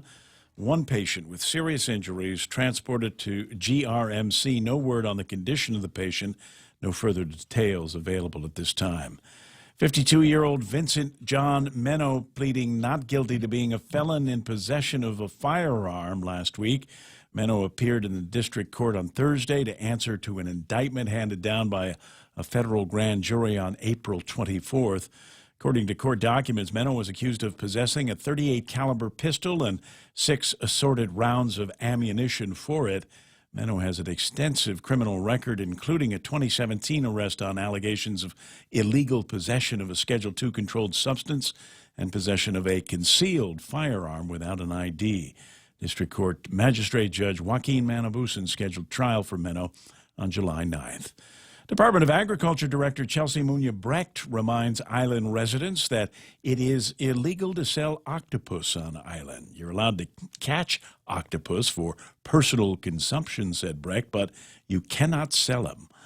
Article 3 of Chapter 12 of the Guam Administrative Rules and Regulations states that marine invertebrates shall not be sold, traded, or bartered. Anyone caught selling octopus is subject to a fine of $250.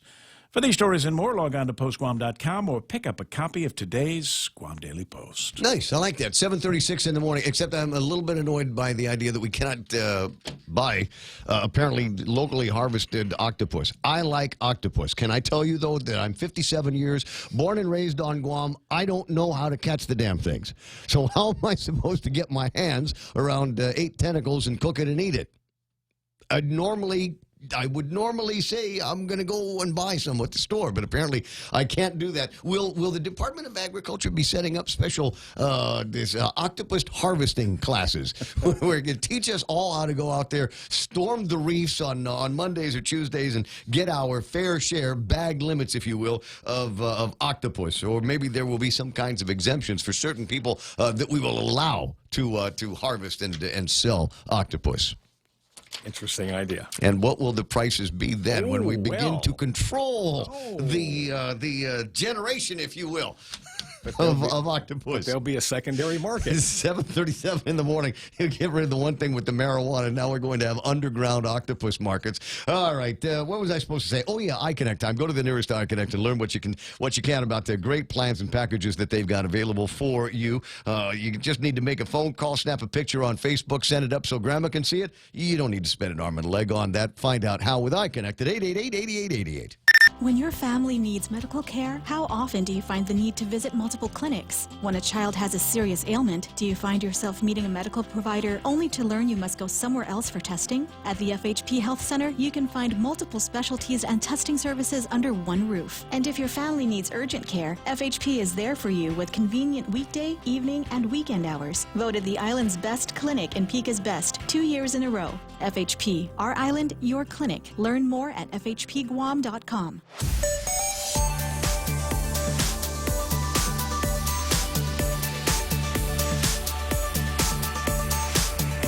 Quick scan of the traffic gizmo. Let me see. Is there going to be traffic on Monday? Yeah, there is, because everybody had big weekends, and we're all racing to get to the office right now so we can get some relaxing in. Looks like that's the case up in Jigo. People trying to get into Anderson Air Force Base. Might slow down a little bit there. Coming out of the intersection of Route 3 and 1. Mostly 3 is where things are busy enough. We got a school and a hospital back there. And, you know, they did all that road work. I'm not sure if it allows for any more or less cars to go through than it did before. before they did all of that road work. Same thing that you see on 16. We'll watch that traffic build up over at the intersection where the Micronesia Mall is. You make your way all the way up to the intersection of Route 16 and 10 Alpha up there by Ocean Vista. It'll get busy. 8, 10, and 16. That intersection will be busy from about the post office all the way into the intersection, the Route 8 and Happy Mart intersection. It'll open up a little bit. In fact, it's open right now. We don't have to wait for too long. We're not backing up over by that one good intersection to Teton. 10 starting to get busy. 4 starting to get busy. Looking at traffic in front of the Navy Hospital. That's looking all right now, but it will busy up probably in about the next 10 or 15 minutes. That's right now traffic here on The Point. Docomo Pacific's all-new business bundles provide tailored solutions to help your business become a better business. Choose from our Business Basic, Essential, or Value bundles and get unlimited talk and text, worry-free data at home and abroad, plus access to the fastest online speeds in the Marianas. Add on mobile or broadband lines and save up to 20% for each line. Email businesssales@docomopacific.com to find out which bundle provides the best solution for your business. Terms and conditions apply. Right. Sometimes all you need to do is spend 10 minutes and talk to your team one-on-one because you care, with the understanding that this is business and nothing is personal. That's one of the rules I give when I hire people is don't take anything personally. It's just work. And trust me, if I didn't like your job the way you do your job, I'd can you and find somebody else. But otherwise, if it's just a question of finding a way to improve, then I'll put that in there. So I got Joe Hustland from Take Care on the other line. So we've got a couple of minutes before I get to him to talk about a couple of real world examples of how you can strengthen the strengths in your organization, and you'll see a higher payoff than if you were to look at the weaknesses of the employees and try to correct those or strengthen them. Okay, so I remember there was one story years ago that there was a company that involved with delivery of things, and they are having trouble with dispatch, and it just wasn't working out. And then they had somebody in the same department that didn't really like her job much, and she was a gopher of one kind or another, but it just wasn't working out. And the dispatcher got sick, and the employer had no choice. Volunteers? Yeah. Right, it was going to be him. And this girl slips over into the dispatcher job, and it turns out she was incredible at it. So they sat and gave her a fast track on how to be a dispatcher. And apparently, she never left the job. I mean, they just I might know what you're talking about. I don't know. They kept working on her and built her up into that. And I mean, profitability followed. And another story that has nothing to do with Guam, but there was, as the story goes, there was an admin assistant was hired for a company, hated her job, and was about to leave. And there was a negotiation in the organization. She had, I guess, a background of some kind in that, or an intense interest in negotiation. She sat with the team, and she was so organized, and they were not. She organized the negotiators in such a way that they became much more successful in what they were doing. I mean, it wasn't like a 50-50 deal. They were hitting all their points because she was prepping them. And she became kind of a coach to the organization's negotiators and salespeople at some point. And she left her admin assistant job, and her strength was the organization and the ability to convey the message and how to deliver those points. I've worked... made millions for them. I've worked around people, obviously, a lot of our business is sales-generated, right? Advertising sales-generated. And I've worked around some really, really top-notch salespeople, right? And I've worked with people that absolutely no problems closing a deal, but they suck at paperwork. They suck at collections. So here's that's right. Yeah. So guess what? You sell, we'll collect. You sell, tell me what it is that the guy signed off on. We'll go ahead and do the paperwork and turn that into our traffic. We'll turn it into the administration, right? I've seen the same thing in the same business. Yep. People would sell, and they wouldn't hand the paperwork in and be sitting there piled up on their desk, and because they just didn't want to do it. But otherwise, they were great closers, bringing all kinds of money. So look out for your people, and you might have some people that would otherwise be doing doing a fantastic job, but you've got them plunked down into things that they're just not interested in. And so why take those hours and make them less productive if you can send them out on the street and have them do something else? All right, listen, I got to let you run. As I said, I got a bigger line on. I've got a bigger name on line one. He is a much bigger name. So let me get into this conversation. Hey, Joe Hustling, how you doing? Joe's on the line from Honolulu, Hawaii. Good morning. Hey, good morning. Aloha and half a day. Half a day to you. Last time you and I talked, you were riding a bicycle across the United States. No, I've talked to you since then, but that was a long time ago. It was. Well, it's the conversation that stays in my head. I thought it was a Herculean effort, and I'm sure you were happy when it was done. But I know you felt good making some money. It was always good to do a bucket list item and do it in a way to be able to benefit big brothers and big sisters internationally, as well as specifically on our Guam chapter there. There's they've I don't know if you've been paying much attention to it, but they've changed things out. They've got a whole nother approach on it, and if you want, I'll introduce you to a lady named Samantha Taitano, who can tell you the rest of the story about where they intend to take that over the next couple of months. Meantime, I was in receipt of this the other night. Take Care files formal protest of the RFP for the Government of Guam Group Health Insurance Program. And getting to the bottom line on this, it sounds like many of the concerns that were expressed by a number of people at the public hearings for Bill 30-35 looks like they've come true. Yeah, unfortunately, that's the case, and that's really the premise of the protest that we unfortunately had to file at 11 a.m. on this past Friday, with DOA and subsequently the Attorney General's office. Right. Now you've got those initials in there. I'm wondering out loud to what degree the Public Auditor's office might be involved.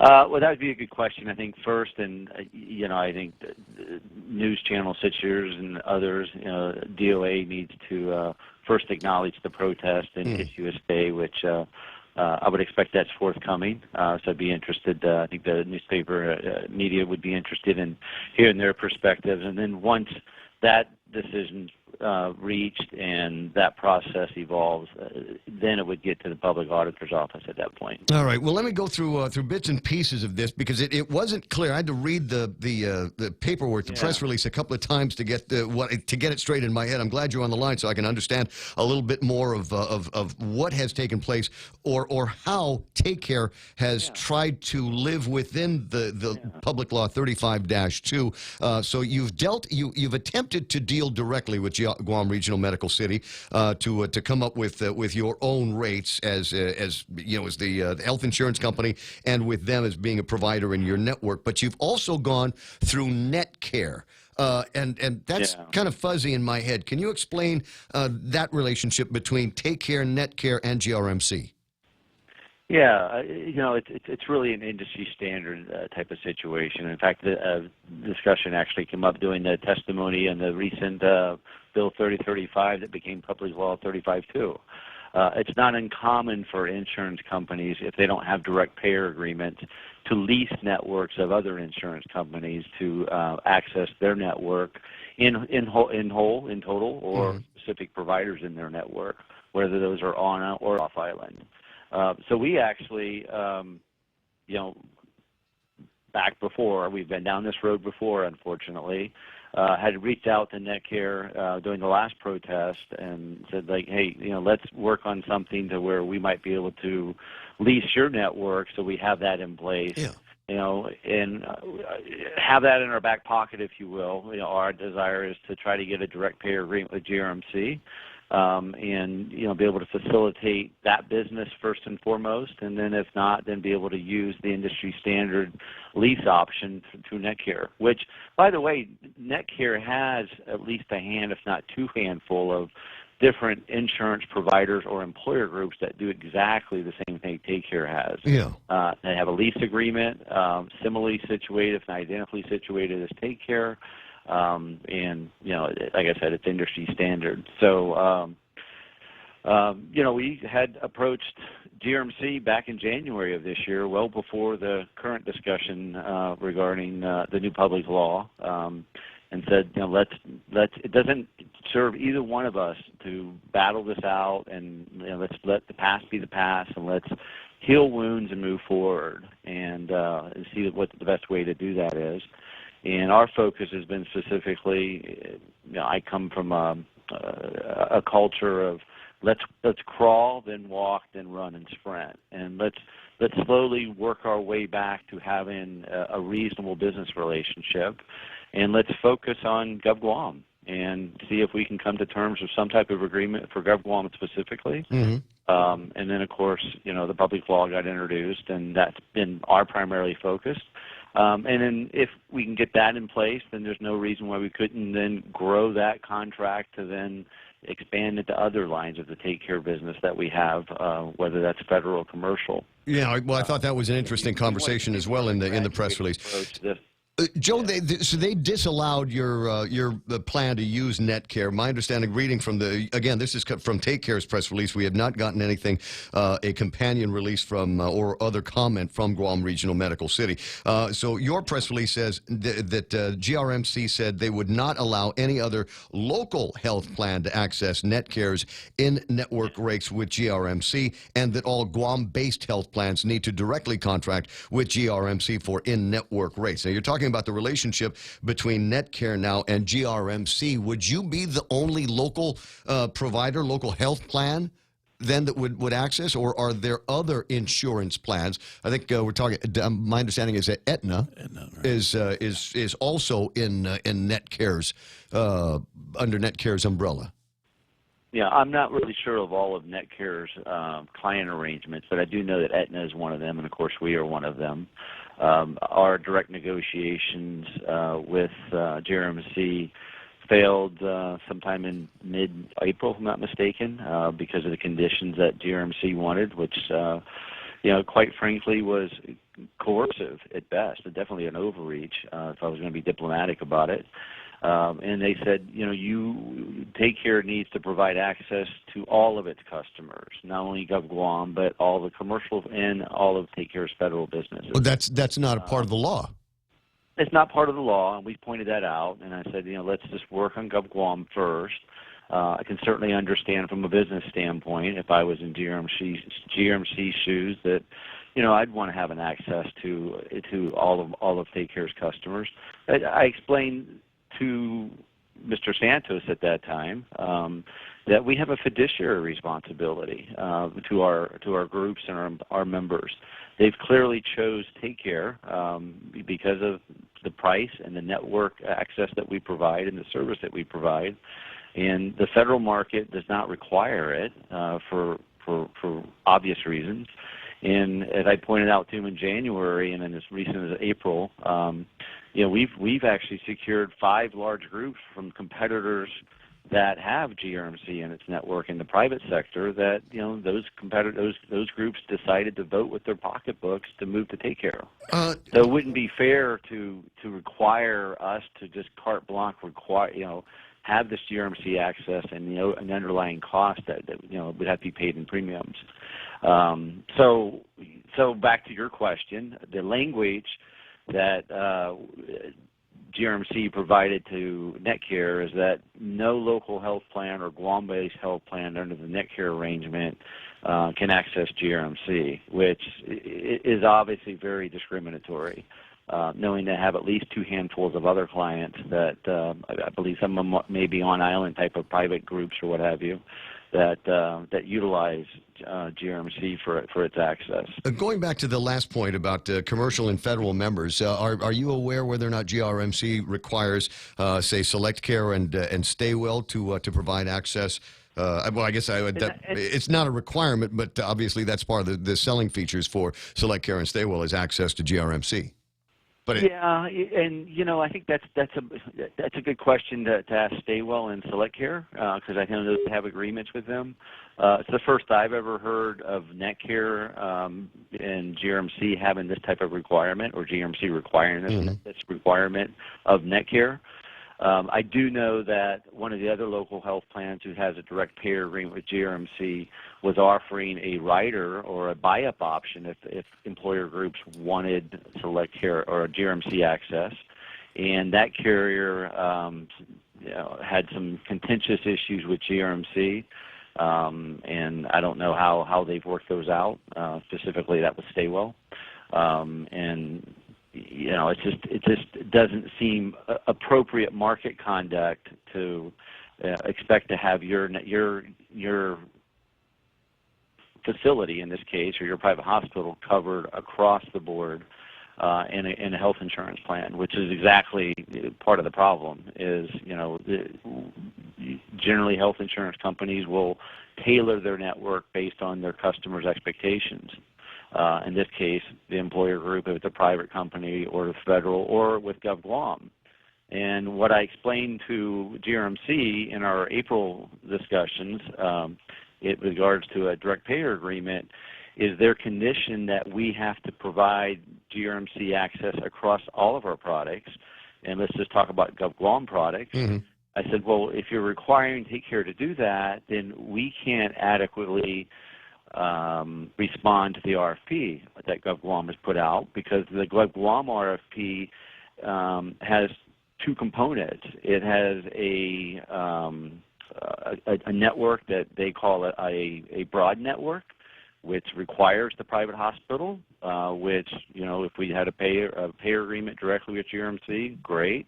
Our plan was to submit based on our net care rental arrangement, so we could comply with that. Right. Yet what I pointed out to GRMC is their requirement that we include GRMC in the second part of the RFP, which is what it calls a high-performance network or a narrow network, which allows a carrier to take out specific providers, including the private hospital, is they're tying our hands with that condition, and that's inappropriate. That's extending beyond the law, and it's not allowing Take Care. And if they were requiring other insurance carriers to do the same, it's restricting their ability to facilitate the market requirement. Yeah, or manage their business.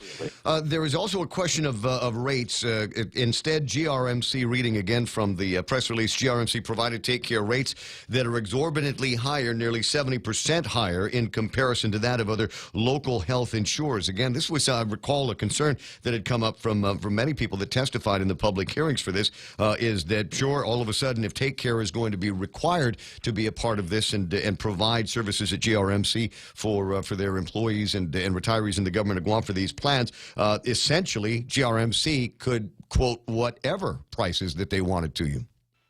Exactly, and as I mentioned in the onset, we already had our net care rental lease arrangement in place before 2019. And when we had approached GRMC and said, look, we would like to have a direct payer arrangement, similar, if not comparable, or even better terms than you have with any other local health plan in terms of service and fees, then we would like to work with you on that. And specifically, let's talk about GovGuam first, and then the other lines of the business. So when they came with their proposed rates,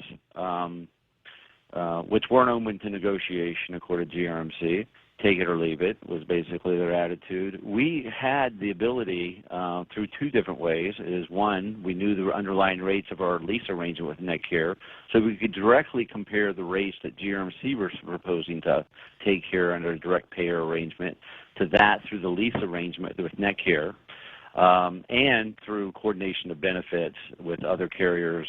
When a patient is in the hospital and they might have wife coverages with Select Care and husband coverages with Take Care, there's coordination of benefits. So we can pretty much discern indirectly through that way or directly with the NetCare lease arrangement, compare those rates, and in some instances they were as high as 70% higher. So take Care out of this whole discussion, because this issue is bigger. It's not a GRMC versus Take Care thing. Again, GRMC has its business practice. I can certainly appreciate, the financial desire and viability that they want to have. That's been reported in the media, with regards to some of the things that they're going through. They got some boardroom hassles that they've got to get through, Take Care is not immune to that either. There have been some key people that had been with Take Care for a number of years, no longer in those positions. So I think everybody is going through some changes in 2019. My point with that is, they're a for-profit company, and if there's an opportunity for them to get bigger market share, I think any private company should be able to do that. But to exploit Public Law 35-2 and basically try to coerce Take Care in all the conditions is inappropriate. But take Care out of that. What's preventing them from going to plan the next health plan, whether it's Aetna or Select Care, and saying, well, we want to charge you X next year, take it or leave it. And then because it's under the law, you've got to include us into all of your plans. Joe, I appreciate the time, and I hope this has provided some clarity for the listeners, as we do with all issues. We have I know that the Guam Daily Post has sent a request for comment from the folks over at Guam Regional Medical City that I know of. They haven't received anything yet, but we'll offer them the same time on the radio so that they can present their side of the story.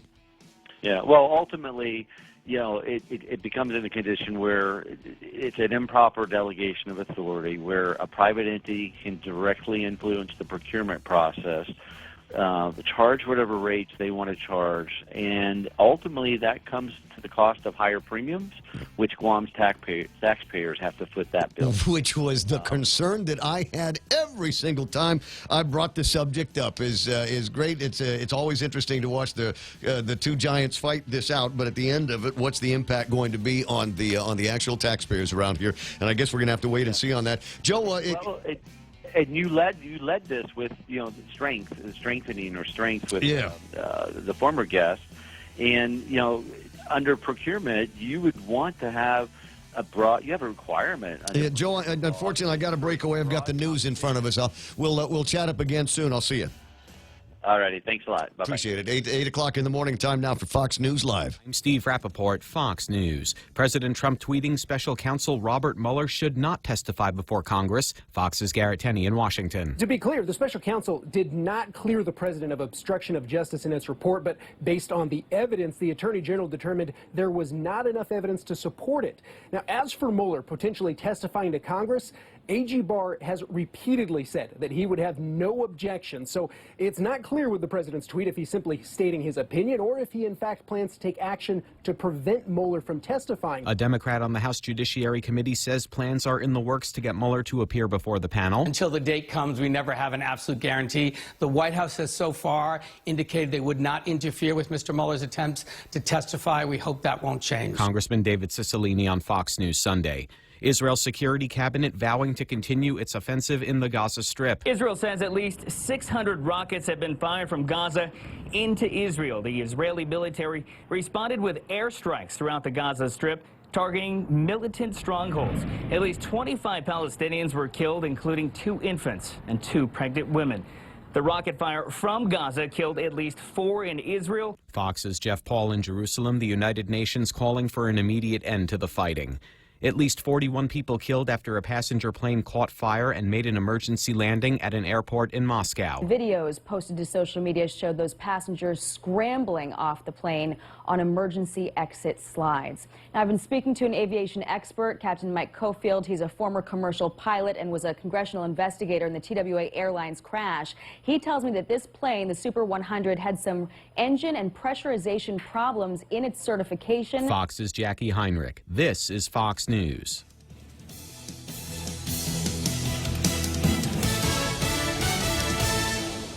Legends aren't born, they are made. And during our Jeep Celebration event at Cars Plus and Mighty, you'll receive up to $6,000 in accessories with the purchase of a new Jeep Wrangler, Motor Trend SUV of the Year. Customize your new Jeep to the way you want it. Or how about a new Jeep Grand Cherokee? Save up to $5,000. Or save up to $7,500 on a new Jeep Compass Sport. It's our Jeep Celebration event going on now at Cars Plus and Mighty. Cars Plus, driven by you. Accessory special cannot be combined with other offers. See dealer for details. Let's go for a drive. Let's take a stroll. Let's gallivant. Let's go cruising. We all have different ways to describe how we get up and go in our cars. But whatever you may call it, you can do more of it when you save 6% off your fuel purchases at any Shell station when you use your eligible Bank of Guam Visa and MasterCard credit cards. So stop by any Guam or CNMI Shell station and start saving today. Visit bankofguam.com for more information. Terms and conditions apply. Bank of Guam, the People's Bank. Member FDIC. President Trump still confident that the U.S. can reach a nuclear deal with North Korea. In response to yesterday's missile tests, he tweeted, "Anything in this very interesting world is possible, but I believe that Kim Jong-un fully realizes the great economic potential of North Korea and will do nothing to interfere or end it. He also knows that I'm with him and doesn't want to break his promise to me. Fox's Jillian Turner in Washington. Gas prices rising a nickel in the last 2 weeks to a national average of $2.97 per gallon. The high average in this panel of cities is San Francisco Bay Area, $4.14, and that's for regular grade. The low average is Baton Rouge at $2.45.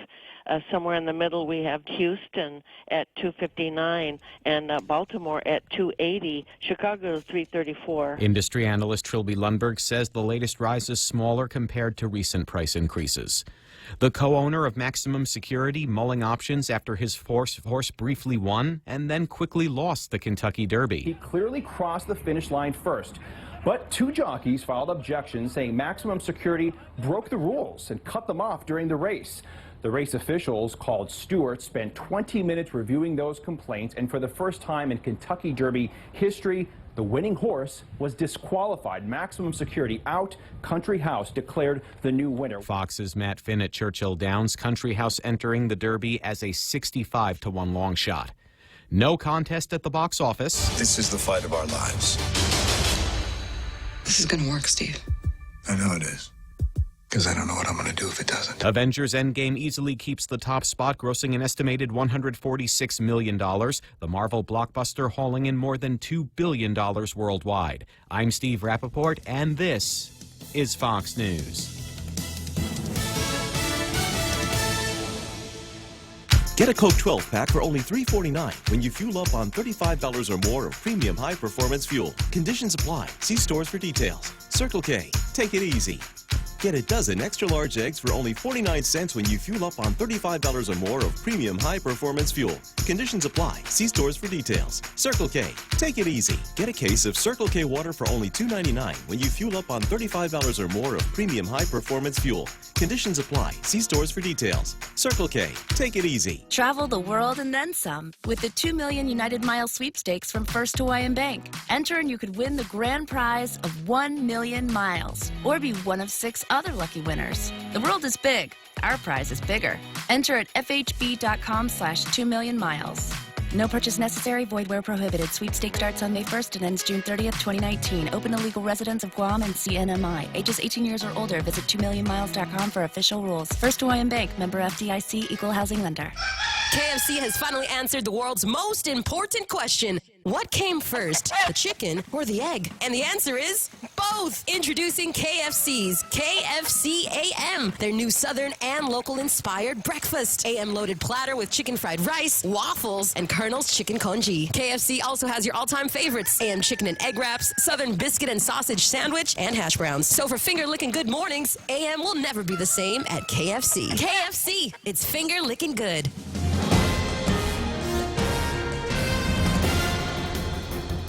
Half a day and good morning, Guam. News time here at The Point is 7 minutes past 8 a.m. this Monday morning. I'm Kevin Kerrigan. Here's a look now at some of the top stories from the Guam Daily Post. Take Care Insurance Company has filed a formal protest with the Department of Administration over the bidding process for the Government of Guam Group Health Insurance contract. In a release to the media yesterday, Take Care accuses Guam Regional Medical City of attempting to coerce Take Care into accepting higher rates than what GRMC charges other local insurance providers and trying to bully Take Care into covering all its members at GRMC, not just GovGuam employees and retirees. In its protest, Take Care asserts the request for proposals issued by the Department of Administration as well as Public Law 35-2 are in violation of various other laws. It asks for the RFP to be canceled. In addition, Take Care wants the health insurance contract procurement to be stayed and no award of a group health insurance awarded until the protest is resolved. Take Care's protest was filed on Friday, which was the deadline for submitting bids. The only 2 health insurers who submitted bids by the Friday deadline were Calvo Select Care and Aetna. GRMC has not yet responded to a request for comment. The Southern high school student accused in last Thursday's theft of a firearm from a vehicle parked at the Southern High campus is charged as an adult. 17-year-old Christian Kanata appeared before Superior Court Magistrate Judge Jonathan Kwan Saturday. According to the magistrate complaint, he is alleged to have broken into 2 pickup trucks parked at the school last Thursday. According to the complaint, a teacher told police that he went to check on his white pickup shortly after noon and found that personnel belongings he had kept in a black pouch were missing. He told another teacher, who then went out and checked his own pickup and found that it, too, had been broken into. Guam DOE officials last week said that a loaded weapon was stolen from a school employee's vehicle, and that led to an hour-long lockdown at the school that lasted until the firearm was recovered. It was found inside a girls' restroom at the school. It was a Smith & Wesson .357 caliber revolver. The magistrate complaint states that 2 students told police they saw Kinata holding a silver gun that same day. Kinata told police he broke into both pickups, searching for items to steal. According to the complaint, Kinata claims he only stole some change from a white pickup and didn't take anything from the other black pickup. The complaint also reveals that Kinata admitted to police to using crystal meth and marijuana. Kinata initially denied taking the firearm, but later admitted to having it, but said he only found it inside a bag in the parking lot. The complaint does not reveal who owned the weapon. However, police say an investigation is underway to determine whether any charges will be filed against the employee from whose pickup the gun was stolen. We'll have more news after this. We have some really great home loan programs, but did you know we have great business loans too? Every day we're working with companies to purchase equipment, to buy or build properties, or make tenant improvements. We offer letters of credit, working capital, and term loans, and we make all of our credit decisions here. Commercial loans, commercial banking from Bank Pacific. Bank Pacific, where others put branches, we place roots. Equal housing lender, member FDIC. Viva Bank Pacific. Security Title is honored to join in sponsoring Ray Gibson on The Point. My name is Alicia Blas from Agate, and this is where I start my day, listening to the voices of our community and sharing thoughts about issues that affect all of us. It all boils down to our people and our land. Putehi Igumamu. Protect your home. When purchasing or refinancing your home, remember to call the professionals at Security Title, just like you call Ray Gibson in the morning. 11 minutes past 8 a.m. here at The Point. Major General Esther Agagi officially taking command as Adjutant General of the Guam National Guard yesterday. During a ceremony at the Guam Readiness Center, Governor Lulian Guerrero, the first woman to become governor of Guam, declared that it was her honor to appoint the first Chamorro female Adjutant General of Guam. Today marked a historic event, said the governor. Later, in her remarks, Agagi, who was a lieutenant colonel prior to her new job, pledged to look after the welfare of the Guam Guard's soldiers, airmen, civilians, and their families. Agagi is the 11th Adjutant General for the Guam National Guard since its establishment nearly 38 years ago. Also yesterday, Chief Master Sergeant Philip Tyron assumed responsibility as Command Chief of the Guam Air National Guard. Tyron stepped in the role vacated by Chief Master Sergeant John Kinata, who is now Deputy Executive Manager of the Guam International Airport Authority. Senator Kelly Marsh wants the Department of Parks and Recreation to reassess its budget to ensure that it has enough funding to keep Guam's parks and restrooms clean. Marsh, whose committee oversees the Department of Parks and Rec, said she would support an increased appropriation for the agency if it's needed to help keep the parks and restrooms in shape. Marsh said that she has called on DPR for a realistic and responsible reassessment of its budget and staffing needs. Acting DPR Director Richard Ibanez told the Post that a contract has been awarded to Guam Cleaning Masters for keeping the parks and restrooms cleaned and maintained. He said that work should begin in June. DPR's current budget is $3.4 million, all from special funds. For these stories and more, log on to postguam.com or pick up a copy of today's Guam Daily Post. Ray and Mike now with some weather. You know, before we get into that, I thought maybe just a couple of minutes on the conversation last hour with Jill Hustlin from over at Take Care, and interesting the way now that the bill had turned into law, signed off by the governor, and now it is part of the procurement process for employees and retirees in the government of Guam. A little bit of history on that bill. It was controversial from jump.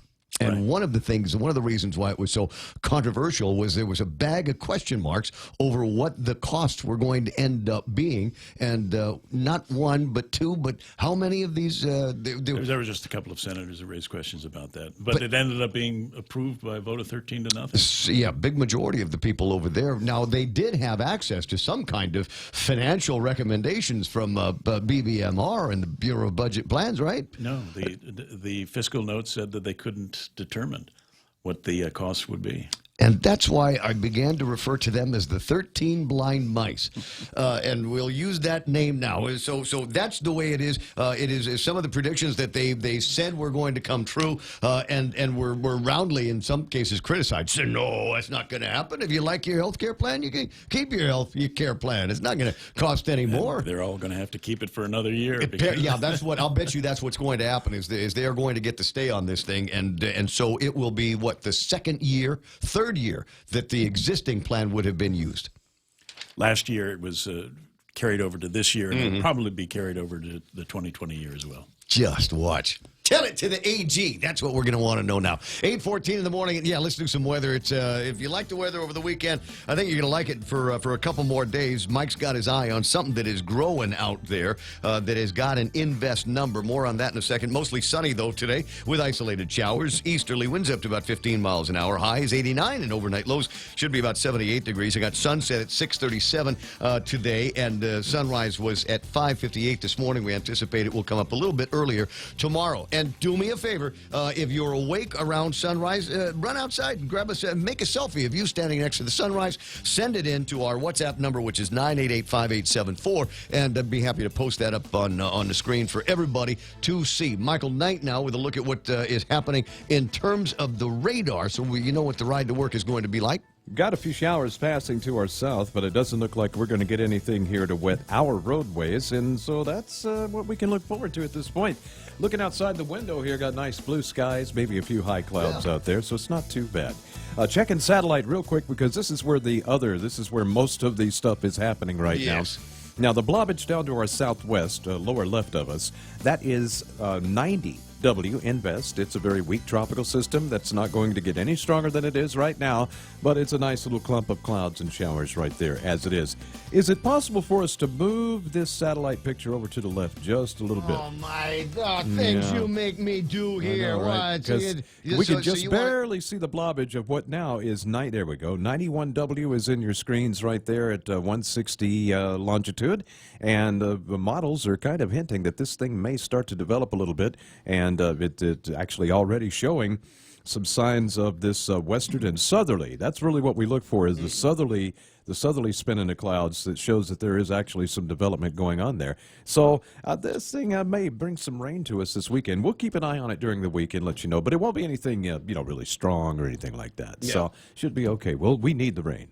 I hear that. And all right, coming up in a second, an explanation of the scene that is on your screens if you're watching on Facebook or YouTube or the Guam Daily Post. And that comes to me in the WhatsApp from Kaz Endo. Why are these people smiling? What's there? What are they so happy about? Well, you'll find out here in just a second. That's news and weather together here on The Point.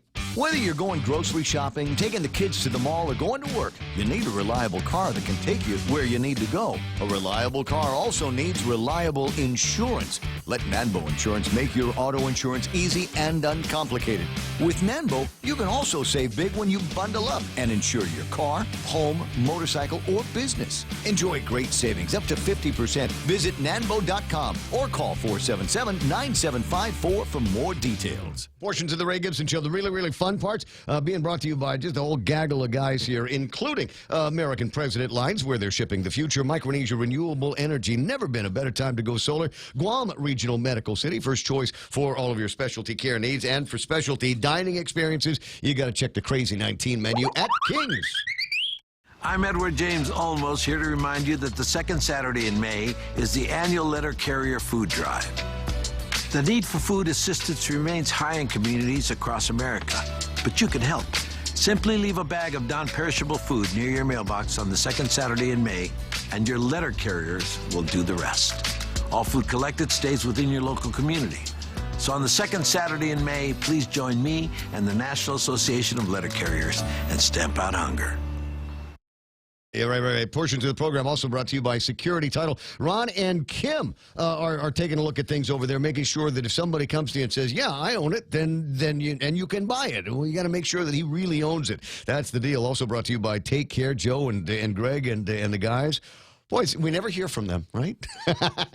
But also being brought to you by Joey and Dench and Dunge and Jen over at Cars Plus. They have your next car is in their lot right now. Go fix that, would you? Go find Cars Plus in Mighty. Morning talk that matters. It's the Ray Gibson Show. Call now, 888-TALK. That's 888-8255.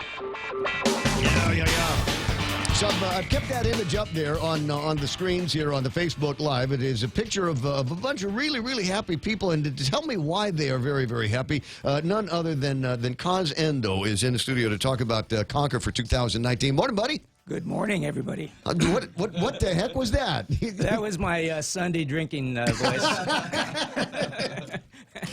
You know, I love a man that's honest about it. Yeah. What were we doing yesterday? I don't know. I'm sure there was Jack Daniels involved. So I'm trying to set up. Now we can have a grown-up conversation, and if you don't mind, I'm trying to set up the bar at the house. I'm thinking about maybe getting together. And now I got a friend, and she absolutely loves Patron Silver. So there's a bottle of that. But for my friends that like Scotch, for my friends that like tequila, for my or not tequila, but for my friends that like vodka and rum and things like that. What are your current brand recommendations for a well-stocked bar? Well, you can't go wrong with Absolute, Stoli, Grey Goose. You know, usually put them all together and call them super premium. like it's a blend of fine gasolines, right? And then you have to judge your customer base. If they ask for anything with Coke in it. Send them away. Yeah, right. I said, this is a 12 years they've aged this, and you're going to put a soda in it. Get out of here. Right. Yeah. I like that. And now a lot of people drinking Tito's these days. I don't even know what Tito's is. What is that? That's a vodka. It's a vodka. Yeah, okay. It sounds like a tequila. It sounds like, I hear you. I get it. Yeah, no, you're not good yet. The light. No, it's a handmade from Austin. So it's a Texas vodka. So what does the Tito's mean? Does it have a story? Just the guy, I guess, that names it. I don't know. That's it? Yeah. So there's no origin story behind where the word Tito's comes from? No, but I can tell you this: Russians really like it, and Russians know vodka. If that's what they're drinking, then and they're drinking Tito's. Yeah. Keep in mind that Texas, a pretty highly Hispanic population. I heard Tito being uncle. Yeah, maybe like it is here. Maybe it's uncle's okay, vodka, something simple as that. All right, I got it. And for beers. Tricky with beers, right? Because there's so many brands out there, regular brands and house brands, and now craft beers are growing up. What do you think? Oh, all about the craft beer. Right? Yeah. So you know who I run into over the last couple of days? The people that are going to be opening up Carabao soon. That's right. I'll let you know when that happens. All right, so Kaz in the studio. I'll go ahead and put these guys up on the camera for a second. We are multimedia around here, and that means that there's opportunities all over the place for different things that we can show you. And so on screen right now, as I said, a bunch of happy people. Why are they so happy? They're Kaz? Well, because they're playing. You remember all of us before we got real jobs and real adulting? We used to be at the playground every Saturday morning or at the beginning of school, and we would just hang out with all sorts of people, different grades, different race, hopefully girls. And it was an excuse to play, and you get all sweaty, and then you get back in the classroom. Back then, some had air con. You stand in front of the air conditioner, and you're just drenched in sweat. And dry the fat, and trying to impress girls. I recall moments like that in around, I don't know, between the 6th and 8th grade or something like that. And there are all kinds of games that, you're right, all of a sudden we kind of stopped doing that. You might jog, you might play soccer with the guys, but I mean, not a whole lot of things, where short amount of time and a lot of activities to punch through. And I think that's that's one of the beauties behind the Conquer event. Right. And, we use the term OCR, obstacle course race, but we're more than that. We're kind of we're just a big playground is what we are. And what game were these guys playing? Now I'm looking at it, I got a couple that are involved in deep lip locking. The game of love. The game of love, the most dangerous game of all. Right? So, yeah. But there's not an event at Concord where they're supposed to kiss, right? No, that's actually those two got engaged during a Concord event. So we took a photo of them. Oh, that's special. A ton of other pictures that I'll cycle through a little bit in the conversation. You got a bunch of Concord events that are coming up. There's Guam, Saipan, and for the first time, Palau. No, this is our third year in Palau. Oh, it is the third year. Okay, I thought. So what's different this year? This year we're going to be introducing Rhoda. That'll be the first. Okay. That'll be later in the year. But Palau is different in that it's a 2-day event. And we do a Saturday, Sunday event. So one of the reasons, it's you fly all the way out there. We don't want to just do one thing. We want you to enjoy the whole weekend. And so the first day on Saturday, we do an eco adventure. So we go through all the rock islands and we pick one rock island, create a course, create a role playing event. And last year we recreated what it might be like to be a stone money warrior. Okay, so cool. you went to Now this one here is not a Concord picture. This is just fun goofing off on Saturday night. Well, it looks like some weekend opportunities going on. Looks like you're conquering something. And then wait, clicking. Are there more like that? It's possible. At any rate, a good time had by all at this particular Concord event. As you say, you're going up to Rhoda. Are they going to be able to fit the infrastructure up there? Because they had typhoon last year. Well, yeah, and that's why we took a visit last month and assessed the island. And I don't want them to have a mini Conquer because it's sort of like saying, here's the hand-me-down. We want them to have a legitimate event. Yeah, so we're going to do our championship event there. So the smallness in terms of accessibility and so forth is actually part of the charm. Like we'll be chartering a flight where, solo, enduro, top athletes are going to go there to compete for a championship round, whereas our kind of big-scale playground is for everybody. It's recreational. It's meant for weekend warriors. It's meant for families to get together once a year and do something, collective.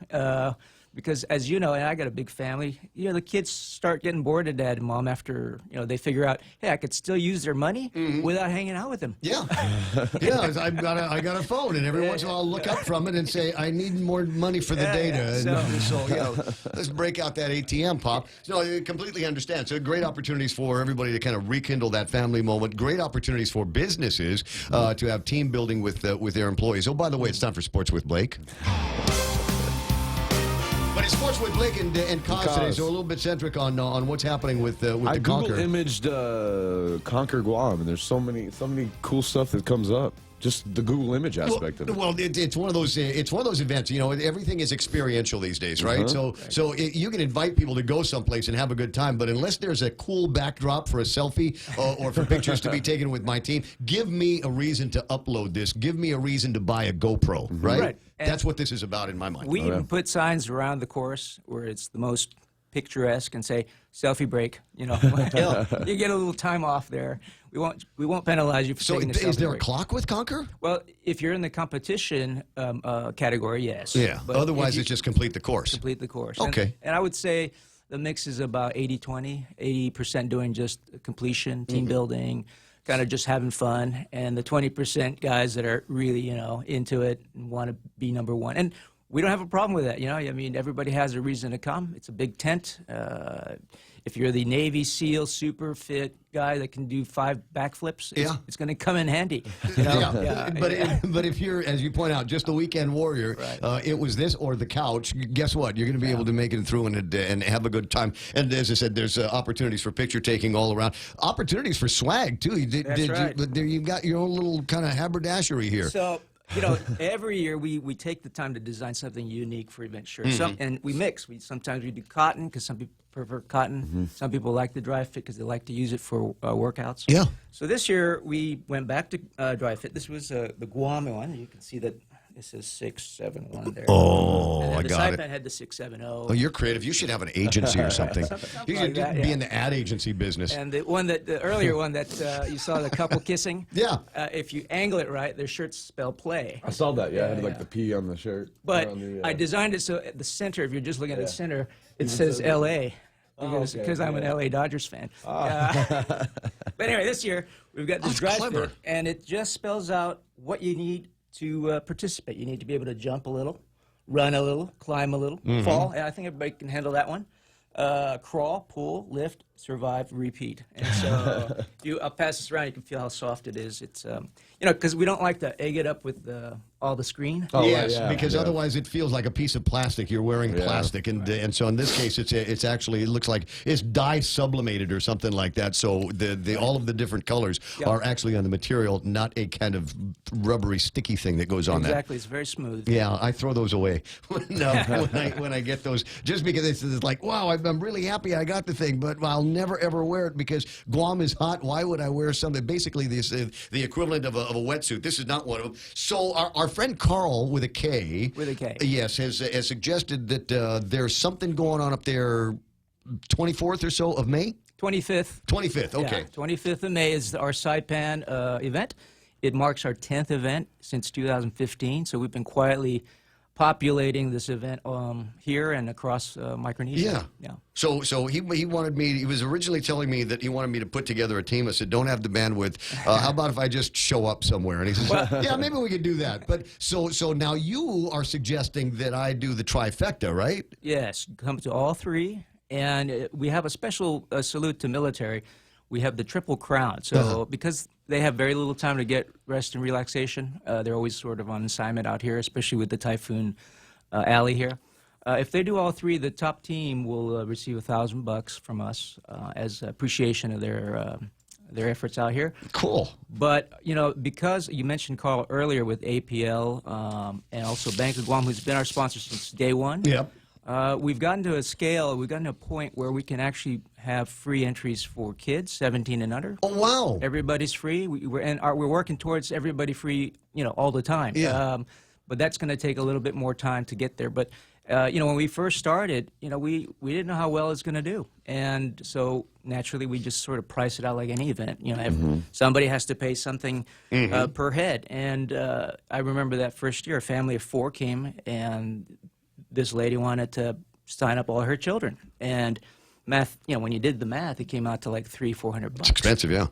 And I kind of felt bad, but, I also don't want to be broke and not be able to do this again. So I gave her a little discount, and I peeked out the window, and, I thought maybe she just had some, bankroll, but she didn't. She had a little crunky car, and I was like, man, I feel even really worse. And then I found out the reason they wanted to do it, their oldest son was getting deployed, and they wanted to do something as a family. Oh, it's getting me right in the feels, buddy. Right. So after that, I said, you know what, we're going to figure out how to get kids to do this free. We're just going to have to ask sponsors to step up. Pony up a little bit more. Yeah. Speaking of sponsors, limited amount of time. I want to say this is the one for Saipan. So I got the sponsor list for Saipan. I can read this one, but understand that they're going to be people that are sponsors of all of the different venues and all of the different events. The Marianas, APL, that's American President Line. Bang of Guam is in here. Mariana's Visitors Authority, Fiesta. Oh my God, I love the Fiesta in Saipan. I love the Fiesta. And Ariel and those guys just absolutely take good care. Coors Light, IT&E, GoPro. I mentioned GoPro just because, like I said, I've got a GoPro, and I got a GoPro for specific events in my life. Falling down literally falls and trails and rivers in the boondocks. But because I think that everybody should at least once a day should have an excuse to take a selfie, at least once a week. Do something epic enough to break out the GoPro. Trivision Media Group is in here. I don't know what that is. DR LLC? DR Safety. They're our safety company. They manage all the safety OPSEC and construction. Saipan Brewing Company. Craft beer, that's the craft beer. Royal Soil, that's a lifestyle brand out in Saipan. Tribe Marianas and Vantage Advertising. Okay, so we got some of the usual suspects and some new names. Who are the sponsors for the Guam stops? Well, they're pretty much all the major, the ones that sponsor us, they're in business in all 3 countries. Oh, I see, okay. So it's basically the Bank of Guam, APL, Coors Light, and IT&E. How do we sign up? It's very easy. Just go to conquersports.com. It's also spelled with a K. KONQER, sports.com. Everybody goes, why don't you just spell it the regular way? I can't trademark that. If we put a K, like Carl Pangolino with a K. Incidentally, Carl's going to be in the studio about this time tomorrow. Okay. And the reason is he is in charge of putting together the get-together for... Oh, the name's going to escape me now. The fella from Proa, Chris Bajado. Okay. Chris is for the golf tournament. Yeah, for the golf tournament that he's got coming up, and he wants to bang the drum and get some excitement. So he'll be in talking about that, and I imagine a few other things. Maybe putting together a Conquer team for him and I. And how many people on a team? Well, you start with 5 people on a team. Usually it's 10, but this year with our new theme of apocalypse, where zombies are chasing you as you're trying to accomplish the course, smaller is better. Smaller herds better. Right, right. So if you can go faster. You go faster, right? And so it's a team of 5. You accomplish 5, what we call 5 boss obstacles. Usually we have 20 or 30. This year we've consolidated them, make them bigger, because the biggest obstacle is not getting caught. Not getting eaten. Right. And so imagine a giant scale obstacle course with the game of tag integrated into it. With zombies. With zombies. With zombies, all and right. then bottomless beer at the finish line. Oh, you should have started with that. Well, we call that in the media business. We refer to that as burying the lead. Burying the lead. Yeah. Well, I'm going to say there's going to be beer at Conquer. How do we join? Show me the shirt. We'll do reverse Conquer for you, where you start there, and then you'll get the bandwidth to finish the course. Well, see now this is already speaking my language as we have done for all of these years. Anything that we haven't talked about yet that you need to get discussed? Just wanted to let everybody know this is an open tent. This is. If you don't, I know we were joking around about bandwidth and physicality, but really, if you join this with friends, you can accomplish it, you can conquer it. And if you really want that, like, pure adrenaline challenge, do it solo. That's how it's built. And I welcome everybody to give it a try. So people from Guam can sign up for the Rota and Saipan events and Palau events, right? Absolutely. You don't have to. It's not like locked by geofenced. No, it's not. And in fact, we have a lot of those cross-pollination all the time. Best of all, if you are a visitor, you enter free because it's part of the visitor program. All right. When we get a chance, because I got to break away, we got just a couple of minutes with Blake for any headline sports that he's got. And then we've got actual headlines coming up. Daphne Shimazu, I believe we've got lined up, and Officer Paul Tapau in the next half hour of the program. But one of these days, just because you bring food and swag with you, let's set up a whole other interview with you, because I think, one of the things about Kaz is he's got a really good 360-degree view of what business is like on Guam, what the media community is like, and that's a changing landscape almost on a daily basis. How to integrate social media and your traditional advertising, what is changing in terms of design and being able to, catch a viewer's eye, catch a listener's eye or something like that. I think it'd make a fun conversation. Yeah, I'd be more than happy to come back for that. And because it's a conversation that we have just anyway, but I think it'd be fun to have on the actual radio. Blake, you got any big sports here for the weekend? I just got a wrap up and a rundown of what happened on the boys' playoffs pertaining to volleyball, because we are down to the Final Four. Ukudu, they overcame the St. Paul Warriors, and they sent them home. That happened in 4 straight sets. In other quarterfinal matches, number 3, the Harvest Eagles, they swept the St. John Knights. They will face... Harvest still in. Harvest is still in, and they will face number 2, the Teads and High Titans, who took care of the Notre Dame Royals on Friday. And then there's Duenas. And then, of course, Duenas, they continue their season-long rampage. Just sweeping everybody. They gave up 1 set to the Eagles, but they made short work of, they made short work of the Islanders. I'm sorry. Yeah, JFK. Yeah, because the Eagles, they beat won St. their John. event against St. John's. So, Okay, cool. so it's going to be, looks like Harvest is going to have their work cut out for them as they have to face off against FD. So that'll be fun. The last time they got together, FD beat them because they had like 8 guys against Mason Caldwell. They've traded championships, right? Right in the last couple of years. So, who won it was a Harvest last year. Last year, right? Or did year before, I think. And then FD won it last year. Okay. So they have traded here in the last couple of years, but it's all leading up to the championship game, 7 p.m. May 15th at the ULG Calvo Fieldhouse. So that's a must attend. And it is also the signaling of end of 4th quarter, which means end of school. So that's coming up as well. Sports is about to get dry, Ray. But we got football season coming up. We do got football season, plus we got Conquer to quench our summer thirst. Absolutely. While you're on that volleyball, if I may, I sit on the Volleyball Federation. Yeah. Mm-hmm. And so we're bringing in later this year, and we'll invite you folks. Okay. We're doing the first ever professional beach tournament. Oh. It's a 1-star event. Yeah. It's an official FIVB event. Very cool. And world-class athletes will come down here to get championship points to go to the Olympics. I got a little bit of a brief on that yesterday as we were doing our beach thing over at Cinco de Mayo. We actually had some volleyball players, professionals that were looking for $200 because they got to go to the SPG or something like that. All right, 8:37 in the morning, and headlines with Kevin Kerrigan on the other side of this. If you've ever struggled for breath, you know what a scary experience it is. Whether you have asthma, emphysema, COPD, lung cancer, or another respiratory illness, the right medical treatment makes all the difference. GRMC's Pulmonology Clinic has the latest technology and respiratory equipment, staffed by world-class pulmonologists. Make an appointment today with GRMC's Pulmonology Clinic and start breathing easier. GRMC, where patients are partners.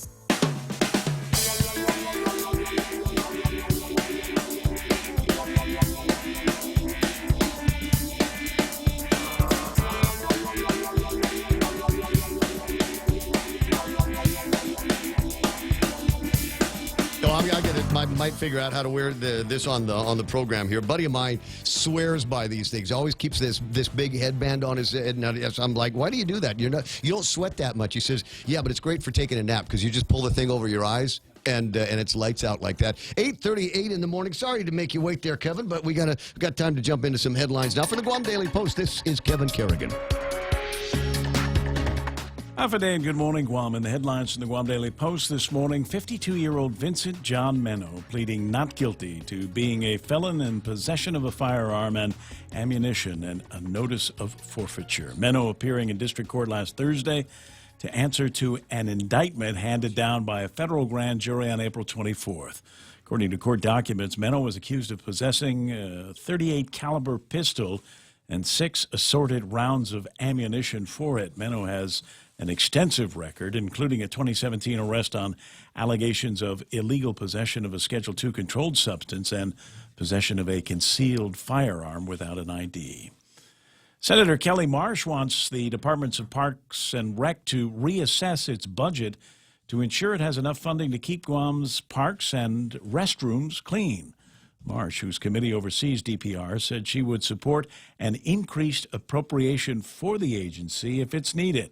Marsh said she's called on DPR for a realistic and responsible reassessment of its staffing and funding needs.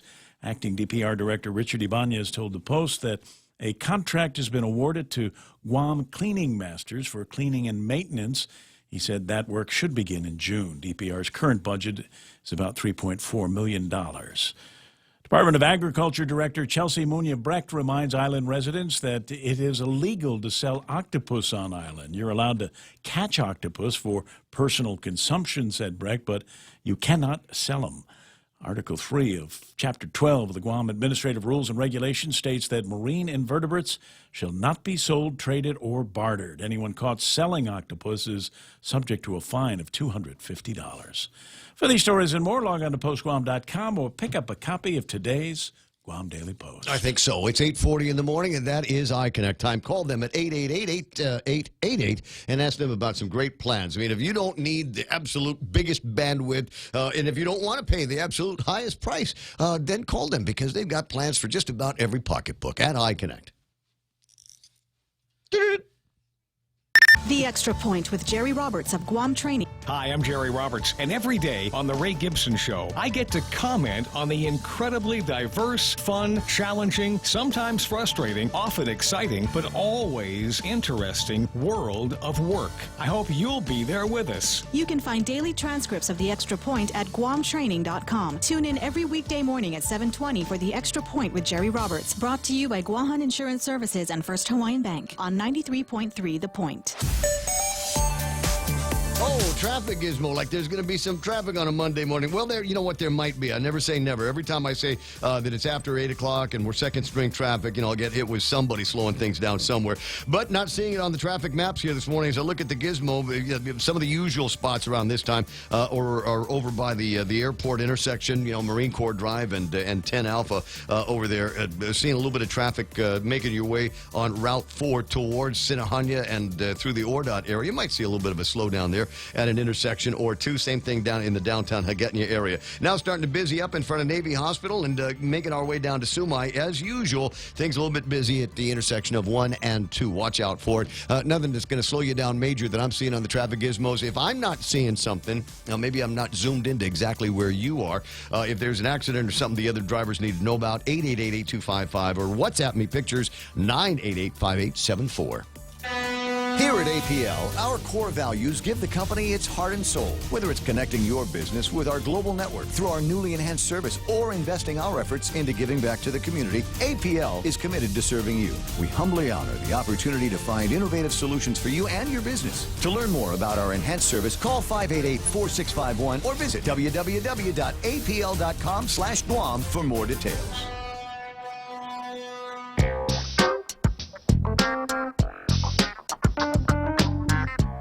So Wicca Wicca playing in the guitar here. Sound like old 70s funk, if you ask me.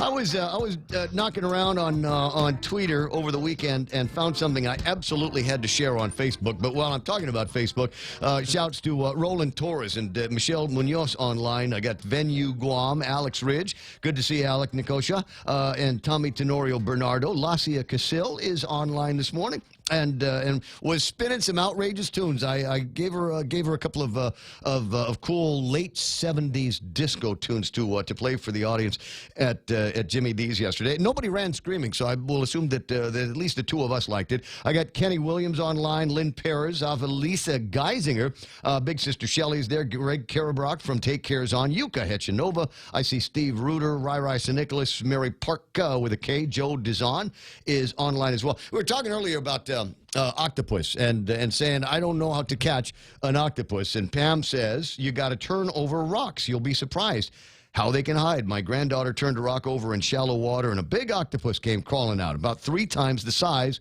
of the rock. Yeah, there are those kind of capable creatures, aren't they? But anyway, so I was messing around on Facebook, and I saw something that I'm like, dude, I got to share with you. It is the Cashbox Top 100 Singles from this weekend in 1974.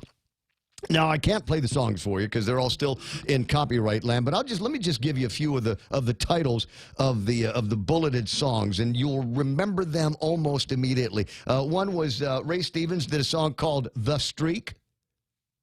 You remember that? Because that was popular around those times. People would just get naked and go running up and down the roadways. Tubular Bells from The Exorcist was in the top 10. So was The Entertainer from the movie The Sting. And that got to play. That was number 4. Number 3 song that weekend, Dancing, Dancing, Dancing. She's a dancing machine. You remember that old Jackson 5 tune? Number 3. Number 2, The Show Must Go On. Which was a Three Dog Night classic. And at that was number 3. Number 2, The Sound, TSOP from MFSB. Mother, Father, Sister, Brother. Classic again from the mid-'70s, right? Yeah, that's when all music was just music. Yeah. There was no country. There was no rock. There was no R&B. And just throw everything and look, it's popular. People like it, so let's play the heck out of it on the radio. The Locomotion from Grand Funk Railroad. Grand Funk Railroad was the number 1 song. The Cashbox wasn't broadcast. It was Cashbox, if I recall, was the jukebox machines, right? Right. So these were songs that people were actually paying money to listen to. Dairy Queen, Saturday afternoon, Shell. Am I right? Am I right? 888-8255, 888-TALK. Very close here to a personal friend. She was at the Chamber Gala on Saturday night, sitting with the Shimazu family as they were celebrating, I don't know, I can't remember, was it 80 years as members of the Chamber of Commerce? 70 years. It's Ambrose's 70th anniversary. I'm sorry, that's right. It's Uncle Frank's 80th birthday. Yes, he turned 80 last year, right? Yeah. That's keep the two numbers unconnected in my head. Anyway, Def is with the Department of Revenue and Taxation, and it was nice because all these people that own businesses or buildings, $1 million or more, she was actually making collections right there at the Hyatt. That was beautiful. Thank you, Ray, for bringing that up on Saturday night, and it was a good time. But thank you for having me on and just to talk about the Guam Chamber Gala. It was actually a really nice night, and it was nice to see everybody come out and dress up like Men in Black. And actually, when I walked in, I didn't know what the theme was, and when I saw all those people in ties, Judge Benzon, and that was really cool. So they did a great job. Oh, they absolutely did. I've got some pictures of the evening. They're all pictures of me with beautiful women, but to give you a sense of the kind of fun and frivolity that we were having. And while I'm rotating these pictures on the Facebook Live, a conversation, the initial conversation, the reason why is we're hoping to get some kind of guidance either from RevTax or the Department of Administration sometime soon about what the nature is terms of the 2018 returns. It seemed like there might have been a fumble last week on the announcement that we had 900 some odd checks going out to the tune of X millions of dollars. And it was, I got the impression that a big chunk of them were going to be the 2018 returns, but that wasn't necessarily the case. Well, I'm actually looking at the press release that was issued, and it's a joint press release that's issued by DOA and Rev and Tax, and what it says is that the refunds were for error-free returns filed up to January 28th, and so, we did begin to pay out some returns for January 28th, 2019, but of course, as you know, that we're still processing and paying out returns for prior years. And so, of course, there were some returns for prior years that were included in that. But, if it wasn't clear, I guess our message is that it was returns filed up to. So, it could include prior periods as well. Okay. All right. But at which point moving forward are we going to see the majority of tax refund checks coming out based on good 2018 returns? Well, I think it says something that we've already begun to pay out some January 28th. And so, I think the expectation now going forward is, since we've already started January 28th, that we'll be seeing more of the ones that are filed January 28th going forward. Mm-hmm. Now, I don't have an amount for you at this time. Right. Of course, we'll let you know as soon as we do, but yeah, I think it's safe to say that going forward now, that a good amount of what's going to be paid out is going to be for January 28th going forward. Gotcha. Now, all of that is based on collections and cash flow, right? So, how are we looking on that now that we passed a heavy deposit time on April the 15th? Is it, recognizing that there are still people that are coming in paying withholding taxes and business privilege taxes and things like that. Are we going to be able to maintain a fairly frequent and high rolling refund schedule? Well, that remains, every month on a monthly basis, our collection numbers can change. Yeah. And what I think that is happening, well, on a monthly basis, what's called the CRER, which is the Consolidated Revenue and Expenditure Report. I get that every month, Dav, and I swear to God, you're going to have to sit down with me and tell me how to read it, because I like to think that I'm as smart as the average bear, and I go through that thing, and it reminds me that I failed math 4 times at Duenas. Well, what's really, there's a lot of really important information on that report, but of course there's the collections amounts, and so on one of the pages of the report, it actually shows the year-to-date for the fiscal year collections, and it compares it with what's been budgeted. And so the April CRER will actually be due on May 20. Mm-hmm. And so we don't have the final numbers, but if you look at the March 2019 report, and I don't have it in front of me, but what I do recall is that we were our collections were slightly above what was projected for through the period ending March 31. Okay, that's the part. That's the part that I say I want my 1% of the business privilege tax back. Well, Ray, we really, and I think that our DOA director did mention that we're always kind of running from a month to month, and again, we're just starting this fiscal year, and so it still remains to be seen where we are going to be ending up with collections. Mm-hmm. Of course, that we've been working hard to collect. We've sent cases to the AG's office, and we don't want to send cases to the AG's office, but once we've exhausted all our efforts, we do. We had 2 cases which the AG's office filed with the courts within just the last couple of weeks. And and we're going to continue to do that so that we can get collections up. But again, we're collections is something that fluctuates from month to month, and we never really know where we're going to be. But we're working very hard. Our team is working very hard to make sure that we collect on as much of the outstanding taxes that are due as possible. There is a story, Daph, on the front page of the Saturday PDN. It says, according to Adelup, more refunds to be sent Monday. The next batch of tax refunds for 2018 income tax returns are expected to be mailed Monday, said Janella Carrera, spokeswoman for the Office of Governor. As of 5 o'clock on Friday, no other details were released. The confirmed number of checks and the cutoff filing date will be announced May the 6th, according to Carrera. Well, it's still early on May the 6th. Are you anticipating getting any checks in envelopes today? I think that's pretty likely, and we're working on that. In fact, I've been communicating with Janella even this morning on that.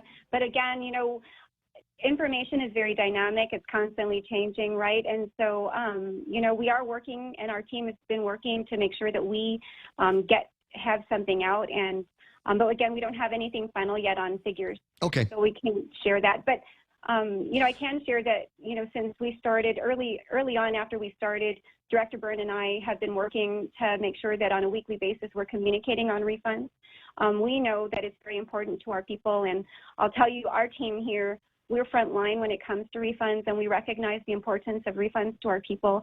We hear of the hardships that people have and of how much they need their refunds. But, if you give me, what I wanted to share, though, is, of course, we're guided by the permanent injunction. And I'm sure you're familiar with the permanent injunction. Mm-hmm. Right, Ray? Yep. But, 6 months? So, there was two real big, there are actually two important issues which were addressed by the permanent injunction. One was the timely payment of refunds, and basically what the permanent injunction language, the permanent injunction states is that, A status returns must be paid within 6 months of the filing date or the due date, whichever is later, right? And so that's on the payment side. But there was also, another item which was very important, which I wanted to share, which had to do with, if you recall, there was an expedited refund payment program. Mm-hmm. And the permanent injunction actually addresses that. And as per the permanent injunction, well, basically what happened was the permanent injunction put an end to the expedited refund program. And so, where in the past there was expediting of refunds for hardships, and we no longer are able to do that. And so it's really first in, first out. It's based on when you file. And Yeah, but you'll recall that there was so much potential for abuse on that. There were no actual rules or regulations that drove the decisions on who would be able to jump in front of regular taxpayers to get these expedited returns. And it always felt like it was all pari-pari, and whoever's got the hookups can get access to their refunds a little bit earlier. So I was glad that the judge put that guardrail in place for everybody. 8:55. Now, as you pointed out earlier, one of the most important things is standing on collections and enforcement. And you've got something happening with B&Bs? Oh, yeah, absolutely. And so we have some really great news. Our team has been working so hard on the B&B situation. And I know, I think late Feb, early March, I was talking about us issuing notices of violation. So in April, we actually issued our first notices of violation for B&Bs. It's the first time that we've ever issued notices of violation. I'm very proud of our team. I mean, they worked so hard to get these out, and it's honestly really exciting news. So this is a great win for our agency and for our government. We're cracking down on, these people who are operating without licenses. Now, I just want to share, though, that, we're able to actually issue notices of violation whether you're not licensed or if you're not properly licensed. So our first notices of violation went out to those to some of the operators who are operating without a license. But we are now going to be starting on looking at people who are licensed but who don't have proper licenses. And so I want to encourage our people to come in. If you're operating a B&B and you're not licensed properly, please come in, because our team is actually working actively with taxpayers who are trying to comply.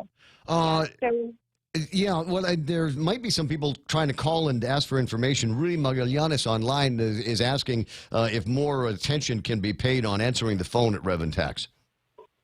Well, thank you, Rudy, for asking. What we're working on, we actually have had to have meetings with the Office of Technology, who is the one that is basically in charge of our, our PBX system, or it's actually a VoIP system, not PBX. But so we are going to be working with them on call flow. If he has any issue, please feel free to call the director's office, 635-1779. And those get transferred either to me directly, or we can go ahead and patch those through to the right department. We have like 20 branches, so it's really difficult at times and we have so many things happening here. It may be difficult at times for us to answer, but if you call 635-1779, that's the director's office, we'll do our best to, if we're not able to answer your question, we'll make sure that we get back to you or get someone to get back to you. Games of chance at the casino, that's going to give an opportunity for some additional hours and maybe even some overtime to employees and agents of the Department of Revenue and Taxation. Have you had a chance to pore over the as-passed version of the legislation to figure out what your responsibilities are going to be to ensure that we've got adequate collections and reporting in the casinos and in the house of cards and the games of chance? No, I haven't looked at the final version, and we haven't had the opportunity, but I have, like over the weekend, I did see Senator Guido Terlahi, who talked to me a little bit about it. You know, our main concern is just making sure that we have not only our compliance people who are out there, but also we want to make sure that we also have some of our taxpayer enforcement people, because they're the ones that, you know, our compliance people, they deal with, you know, the compliance side, but they don't necessarily deal with the calculation of taxes and things like that. That's not their specialty. So what we're intending to do is have both our compliance people and some taxpayer enforcement people. It could be our criminal investigation branch people or our auditors out there. And so they'll be out there making sure that, you know, things are operating as they should. We'd like to see something like that. I'm a little bit fuzzy on how everything is going to be reported, where it is that the rev and tax personnel are going to be, so that they can maintain as close an eye on the transactions, because we're not using necessarily cash. So it seems to me that the location where you would have your people is at whatever booth they are selling the chips at, so that you can watch money go out and then watch money come back, watch it come back in.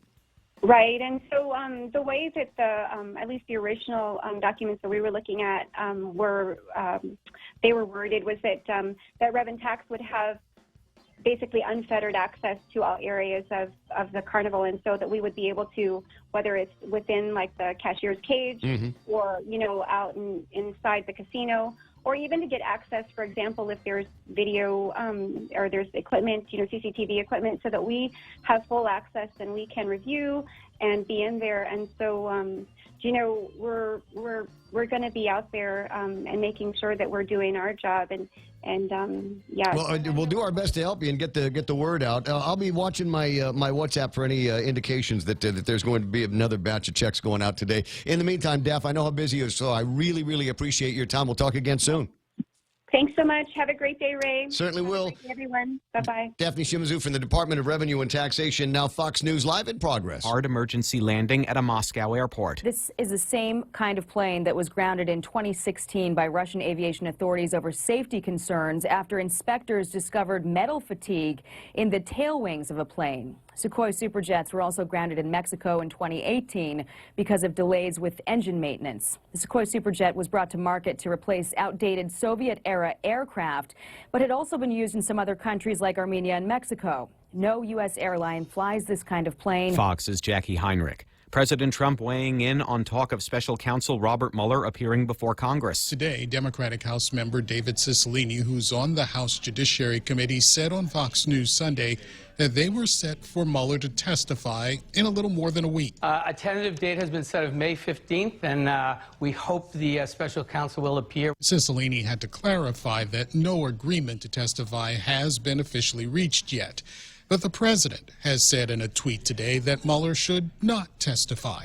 He says Democrats are looking for a redo after he says no obstruction was found. Fox's Gernal Scott. Democrats threatening to hold Attorney General Barr in contempt unless he produces Mueller's entire report without redactions. The leader of Hamas saying the group is ready to return to a state of calm if Israel stops airstrikes in Gaza. At least 4 Israelis and 23 Palestinians killed in the latest clashes. The Israelis have every right to defend themselves. I've seen video that we can't validate just yet, but where there have been strikes on homes, civilian populations. These rockets were fired with civilians around them in order to protect from return fire. Secretary of State Mike Pompeo on Fox News Sunday. This is Fox News.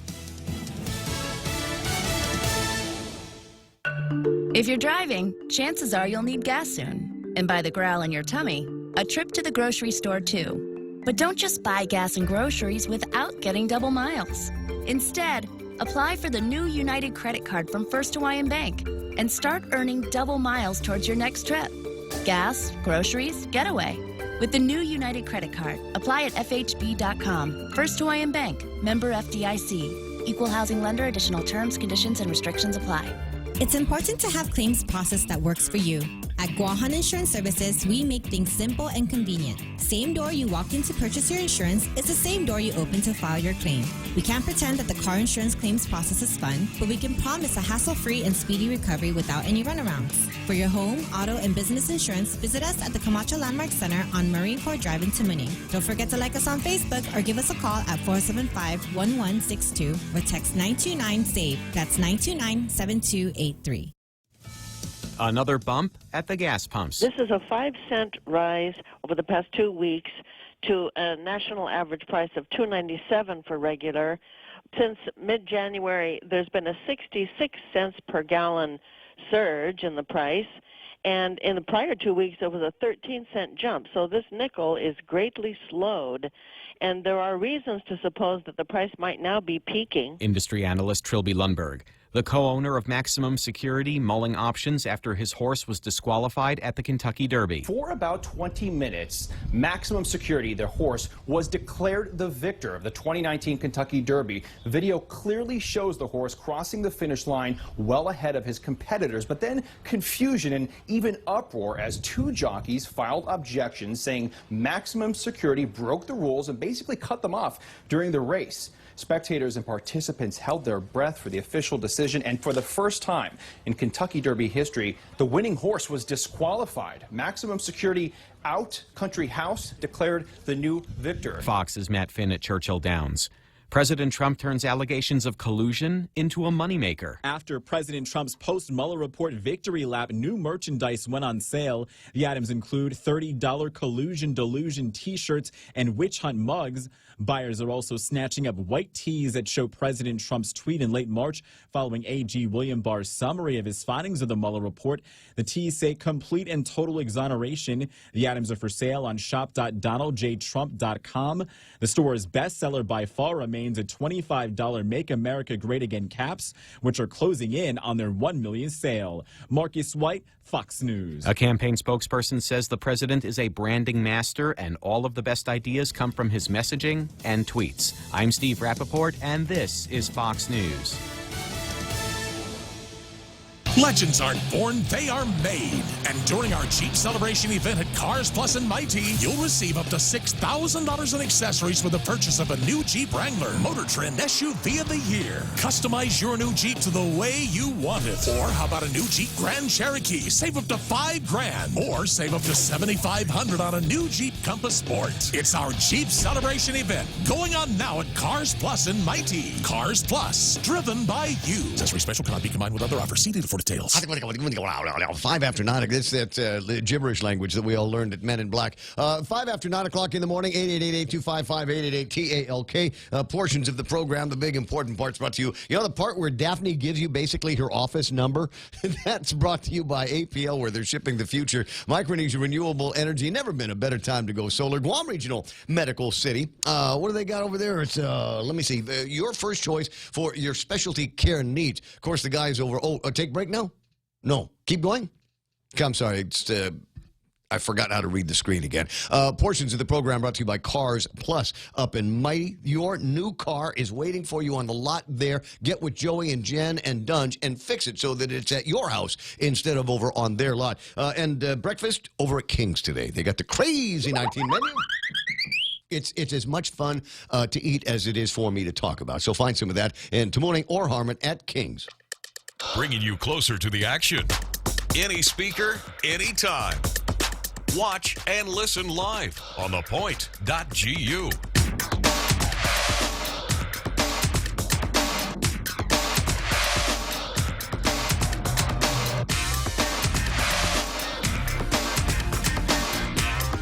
What's up? What's up? And the answer is, I don't know. I've never been there. I stole that line from Douglas Adams. I consider him one of the greatest writers of the late 70s and early 1980s. If you've never read Hitchhiker's Guide to the Universe or any number of other books that he wrote with a purely British dryness, I would encourage you to pick those up every once in a while. And you know, I see, like, my friends will post, stories of books that they've read and stuff like that. And I sometimes feel bad. I sometimes feel rather inadequate because I don't read a lot for pleasure. A lot of what I read, is limited bandwidth and whatever. A lot of what I read has to do with work, trends in the industry, in the talk radio industry, trends in broadcasting and management and things like that. I mean, just real important kind of knuckle dragging topics. Running stuff. I read a little bit about running every once in a while. I'm in a book now where they're challenging the traditional marathon training mindset, which is you need to torture yourself in order to be prepared to run 26.2 miles in a race.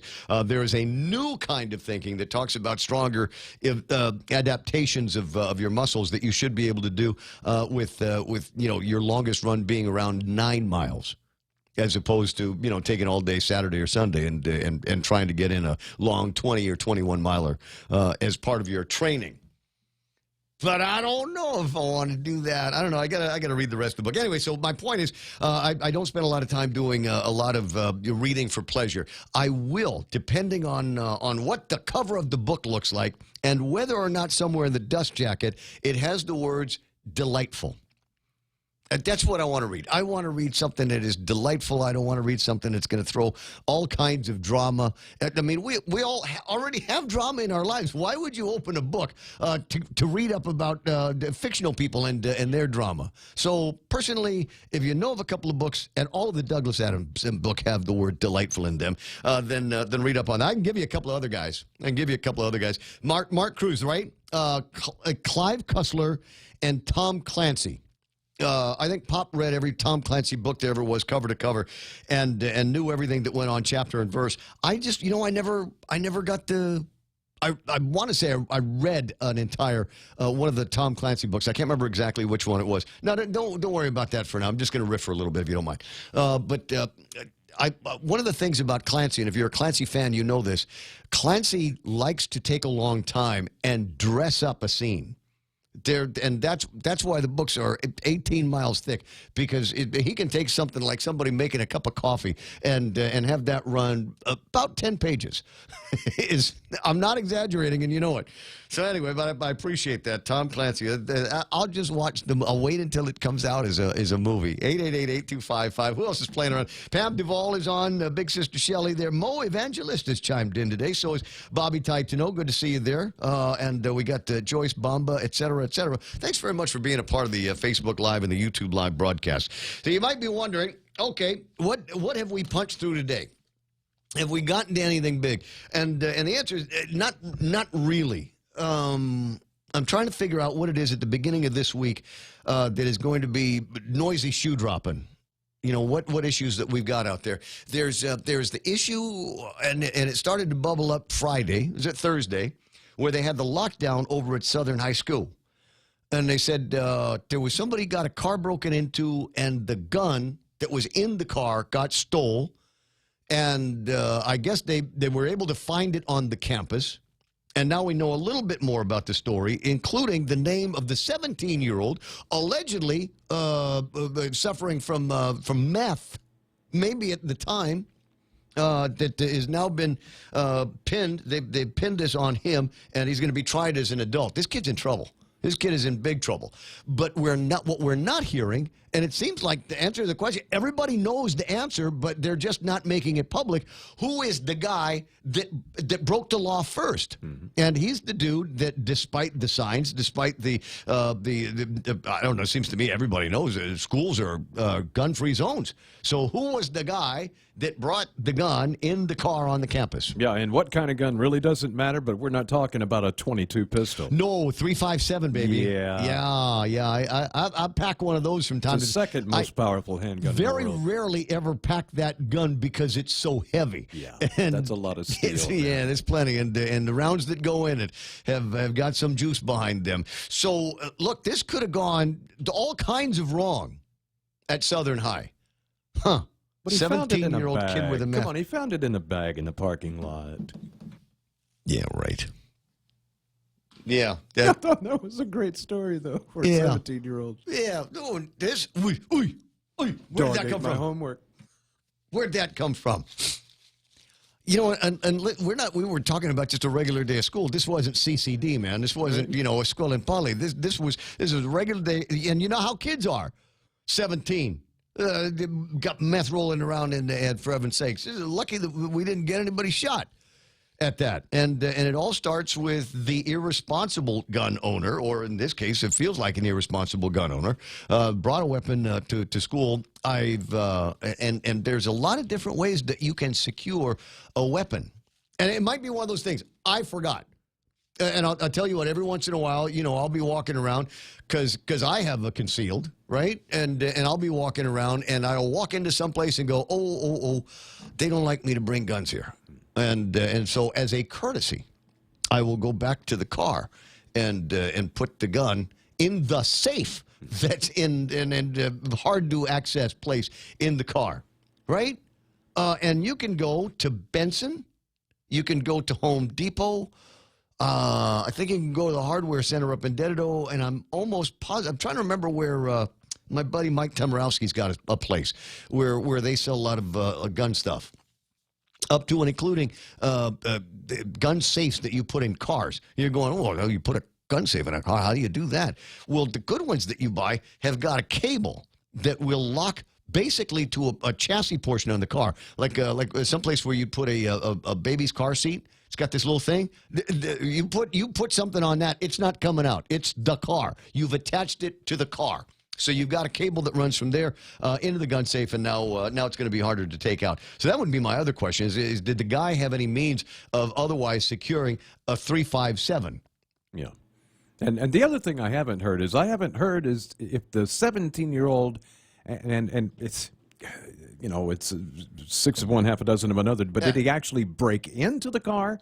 Or was the car just unlocked and he just was checking unlocked doors? Because that's what car thieves will do. Yeah, they'll check unlocked cars and then they find one and you know, it's a always surprise. Lock the car. So that's yeah, Pam. That's what we're talking. It's a teachable moment. Yeah, teachable moment. You know, I'm glad you brought that up. Yeah, no, I want to say it like Peter Falk in Columbo. You know, there's just one more thing. Just one more thing that I got. On the evening of the transpiring of this event, did not. So we've got another gun grabbing incident of one kind. He's being charged with that. I don't know if you took a look at what the kid's getting charged with, but they're throwing a lot of books at this kid for what he's got. What are the charges? A number of charges from today's Guam Daily Post. He was charged with 2 counts of burglary to a motor vehicle as a second-degree felony, possession of a firearm without a Guam firearms identification card as a third-degree felony, illegal possession of a concealed firearm as a third-degree felony, and it's funny because he's going to get pinched with possession of a firearm in a school zone as a third-degree felony, but no word, like I said, on the guy with the original sin, the dude that brought the gun. Everybody, I guarantee it, everybody knows who it was at the school. And it might have leaked already, but I don't know if anybody's actually covering it. Frankly, it's one of those things where I'm waiting for Chris Barnett or Troy Torres to say, "Hey, guess what? I know who knows it. I know who brought that gun to the school that little Chris was able to steal." So that's going to come out, and then we need to watch that. Look, I'm a 2A guy. And frankly, and we talked about this, I'm the guy that says, no, take the gun-free zone signs down and replace them with signs that say, some of our teachers and members of our staff are armed. If you intend to do harm to them or any of the children for whom we care for on a daily basis, that will be met with a lethal response. Yeah, if you shoot us, we'll shoot you back. We'll shoot you right back, yeah. And we're trained. We know how to do this. Yeah, what are we talking about? Hiding? No, we're not going to hide. We'll come and find you, is what's going to happen. We hear a gunshot, everybody's running in that direction, right? So that's what I'd like to see. But the law is the law, and it's a gun-free zone, and you're not supposed to bring the gun to school. So there's a guy that needs to get pinched for the original sin that has been cast here, and if he doesn't, I will be the first to say travesty of justice. No, he has to, because it's cause and effect. Yeah. I mean, without him having that gun on campus, the kid would not have gotten the gun from his truck. Now, yes, the kid would have broken into his truck and stolen some, I don't know, envelopes or something. Who knows? But he wouldn't have. Yeah, that because gun. everybody has envelopes in their car. Of course. Don't you? The ones I stole from the bank. See? What? That's what I'm saying. No, it just because sometimes you're in a hurry and you don't want to hold everybody up over at the ATM. So I always grab a stack of the envelopes, the deposit envelopes, have them in the car, and I will pre-fill them out. That way, as a courtesy to the people in the ATM line behind me. That's Because I'm a nice guy. I'm that guy. So that's why if. Mostly First Hawaiian. If the envelope thing is thin, that means that I've been by and picked up about a year's worth of envelopes. So there's that to riff on. There's a couple of other things in the table of contents that, frankly, I haven't really gotten to. Take Care has filed their protest, and we did get to that, obviously. Joe Hustlin on the line at, 7:40 or something like that, and we talked for a long time about the disagreements that Take Care has with GRMC. Which surprises no one. No one should be surprised. Everybody said we saw this coming, and everybody said that when they were talking about it, the public hearings and things like that, everybody said, "No, that's not what's going to happen. They're going to, what they're going to charge? They're going to get charged the same as everybody else." And that's according to this statement. Take Care rates that are being charged exorbitantly higher, nearly 70% in comparison to that of other local health insurers. Now, at some point, Francie Salas and I think Eric over at GRMC are going to come up with some kind of a response on this, and then we'll get to watch and see where this goes. And between Kevin and I, it's Kevin Kerrigan, between the two of us, we believe that what is likely to happen here is they're going to take the last known. I don't want to call it good, but the last decent proposal that they managed to sign into a contract and put that back out before the people of Guam. Problem is, there's one less player. You remember Netcare was in there, but Netcare wasn't getting paid, so they vamoosed out of their relationship with the government of Guam because it is, you're not going to pay me, I'm not going to provide the services anymore. Gee, can you blame them? Imagine that. And then a couple of other things that are out there. God, can we do it? I didn't really want to get into the crime part, but I got it here now. So let's see what we can do. A guy named Vincent John Menno says he's not guilty in gun possession charges. There's a story that's lingering in one of the, 6 or 7 newspapers I've got in front of me. And I'm looking at this going, and we're supposed to believe him this time. This guy has got a record of busts and convictions going back to 2003. Busted twice in 2005. Couldn't stay out of trouble in 2012. Couldn't stay out of trouble in 2017, 2014. And now you got the thing. Now he's got another case, and looks like felony possession of a gun without a license because he's a felon, not allowed to own a gun anymore. But he's got one. But he said, I'm not guilty of that, so that's going to be a fun case to get through. There were a couple of other crime pieces that I've actually pasted out because I thought that they were that interesting. Oh, I got just quick riff on this. I'm showing it up on Facebook Live and the YouTube Live. It's a headline from Saturday morning's newspaper that you've seen on Facebook and in your WhatsApp. It's a headline. Somebody from the PDN is getting put back on overnights on the weekend as a result of this. Yeah. I looked at that and I was like, somebody just lost their job. Yeah. Man found dead in Jigo died. He got died. Man found dead in Jigo died. I was looking at and because pressure, right? There's pressure. We got to get this newspaper out. We got to, and there's what 5 or 6 words did we drop here? And the really sad thing is there is an actual dead person that's associated with this. But otherwise, the headline, funny as hell, guys. Man found dead in Jigo died. And thanks very much for the clarity on that. I lost a lot of sleep over that. 888-8255-888-TALK. PDN rated #1 by pets for bathroom reading. Glad you like that.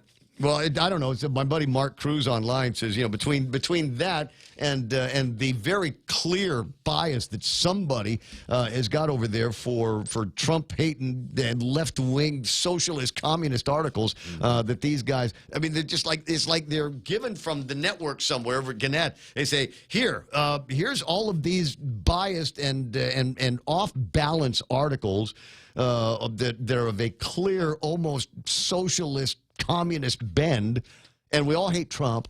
Can we just run those? It's rare anymore that you see anything Washington Post, New York Times, that these guys are in the same network of are covering. But I after you turn the page a few times, I just stopped reading it. But maybe they're doing it for shock value. After all, we're talking about them. It could be. Could be. All right. I was talking about crimes, not crimes in media or crimes by the media, but crimes in general. And there's two things that one of them, it was so big I couldn't clip it out. So I just pasted my thing. So I just clipped the whole thing out. Crimes reported by Korean visitors alarming. There's a follow-up on a follow-up that we did with a conversation with Senator Jim Moylan the other day, and he was able to unveil some numbers. According to statistics compiled by the Korean consulate on Guam and released by Senator Jim Moylan, the number of reported crimes and incidents involving Korean visitors grew 118% between 2016 and 17. And then when they looked at the numbers for 17 to 18, up another 100%. Oh, this is alarming. This is alarming. The whole thing with the Japanese numbers, as far as I'm concerned, that has always been a skittish and delicate market. And we have seen over the years, I remember the day after the KAL crash and all of that, thinking it's going to be a while before we start seeing more KAL flights. And it was blossoming. I mean, the market was absolutely blossoming for Guam. And then all of a sudden, as if the rug was pulled out from under with that crash. And then it just stopped.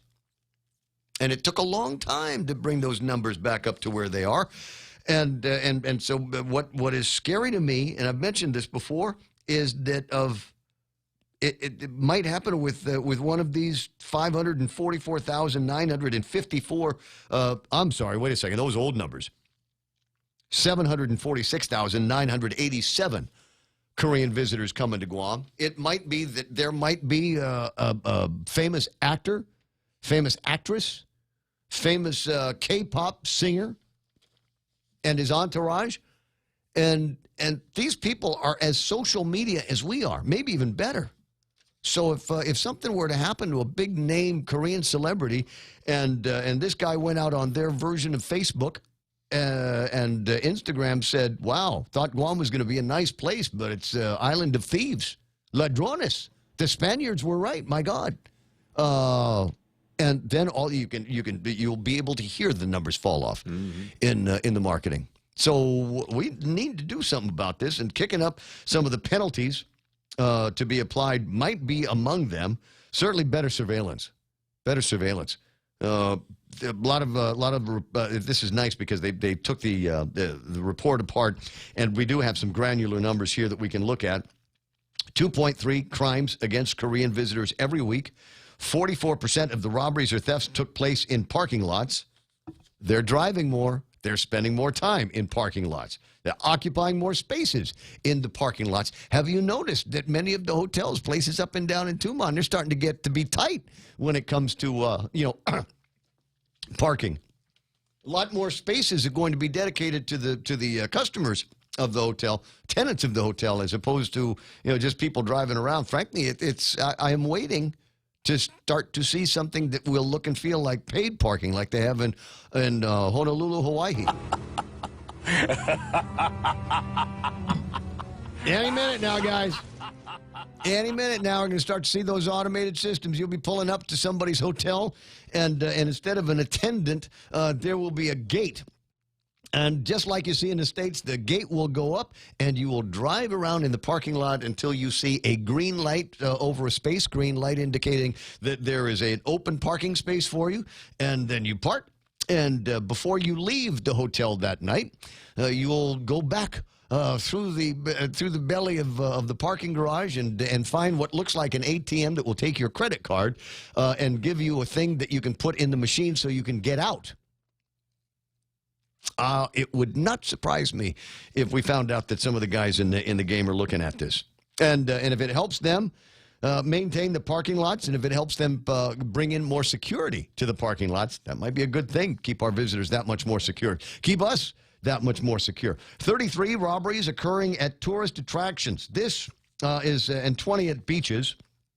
So 53 or so between tourist attractions and beaches. Now that's something else. Now regular beaches in Tumon, I think they've got people from the hotel security keeping an eye on things. So you got that. But once they get out of Tumon, which many of them are, beautiful beaches down Agate Way, down in Rahan Way, down to south, all the way around the island. One of my favorite ones is coming out of Telefofo, right? Just before you get to around where all the Polinos live. They got this little one spot out there. Just it's gorgeous. It's somebody's private property, but I've always wanted to just kind of pull over and hang out in there. But anyway, maybe people aren't going to do that because they know that there are folks lurking nearby that will break into the car while you're taking a selfie against the rocks. This is interesting. 13 crimes against Korean tourists in particular took place at shopping malls or stores. Or are they just complaining about the prices? Could be. I don't know. I'll take another look at this. Incidents at the Dolce Nombre de Maria Cathedral Basilica and at the Paseo de Susana. Really? At the Paseo de Susana or the Plaza de España? Do you know that the Dolce Nombre de Maria Cathedral Basilica is a block away from the police precinct? What are you telling me? That somebody is going to pick apart and do a crime right there next to the police department? Hide in plain sight. There's that. Oh, you good tomorrow now. That's ours. That's a from around here thing. If you want to guarantee you won't get caught, hide in plain sight. 9:28 in the morning, and then the other thing that I thought was riff-worthy here is another clipping out of the newspaper. Last year, the Superior Court of Guam logged 158 charges of felony while on felony release, which made the second most charged serious offense in 2018. I think the first one was criminal sexual conduct against kids. But as a general area of crime, it seems like the number two thing is jugheads that were arrested and then put on some kind of a pretrial release. So that's the number. 2018, they had 158. In 2017, there were 92 felonies. And I'm wondering what we'll be doing in 2019 to prevent those numbers from increasing. And I'll tell you what the answer is. So and make it easy, because it's data, just deep data mining. Take a look at the 158 names from 2018, and then match that up with the names that are on the 2017 list of felony on felony guys. And I'll bet you money, I'll bet you folding dollars, that there are going to be names on the 2018 list and the same names on the 2017 list. It's people that have got that revolving door figured out. And so all we need to do for 2019 to make sure that the numbers actually go down is to identify these people who are on both lists, and from now on, they are not eligible for pretrial release. We let you out one time in 2017, you burn me. Let you out in 2018, you burn me. Well, I don't want to get burned a third time. So if your name appears in the 17 and the 18 rolls, guess what? You have to go to jail. Or, I know they're working on it. They've been working on it for years.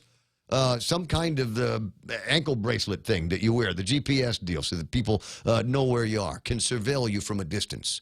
Safe distance. Anyway, 9:31 in the morning. Those were, I think, a couple of riff-worthy things, and yeah, it worked out for me. Was it good for you, too?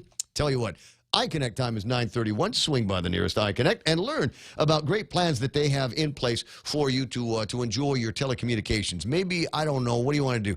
Hit Facebook every once in a while, maybe a thing on Instagram, someplace to put a boomerang. you don't need to have the biggest, most expensive data plan in the world to get that going.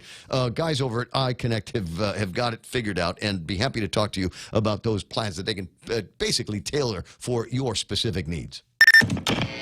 Hi, welcome to this Subway ad for the new Sweet and Smoky Steak and Guac Signature Wrap. How would you like it? I'll take my ex-girlfriend, just checking in. Aw. Hey, David, it's me. Just checking in. I'm doing great. Just got the new Sweet and Smoky Steak and Guac Signature Wrap from Subway. Creamy guacamole, smoky sweet Wahio mesquite sauce, and double the tender steak. They just know what I want before I do. So, yeah, things are going pretty great for me. Subway, make it what you want. Limited time only at participating restaurants. Double meat based on average 6-inch sub. Okay, bye. Experience the Take Care difference. Take Care members can count on accessing a high-quality, credentialed network of on-island providers, including the convenient one-stop FHP Health Center and Urgent Care, access to an extensive off-island network of providers, and the island's largest offering of free fitness classes and health education programs. You can count on Take Care to deliver comprehensive, accredited insurance coverage and quality health care when and where you need it. Take Care. Our island, your health plan. Learn more at takecareasia.com. Get a free Polar Pop, any size, when you fuel up on $35 or more of premium high-performance fuel. Conditions apply. See stores for details. Circle K. Take it easy. Get a free coffee, any size, when you fuel up on $35 or more of premium high-performance fuel. Conditions apply. See stores for details. Circle K. Take it easy. Get $5 off any Circle K car wash package when you purchase $35 or more of premium high-performance fuel. Conditions apply. See stores for details. Circle K. Take it easy.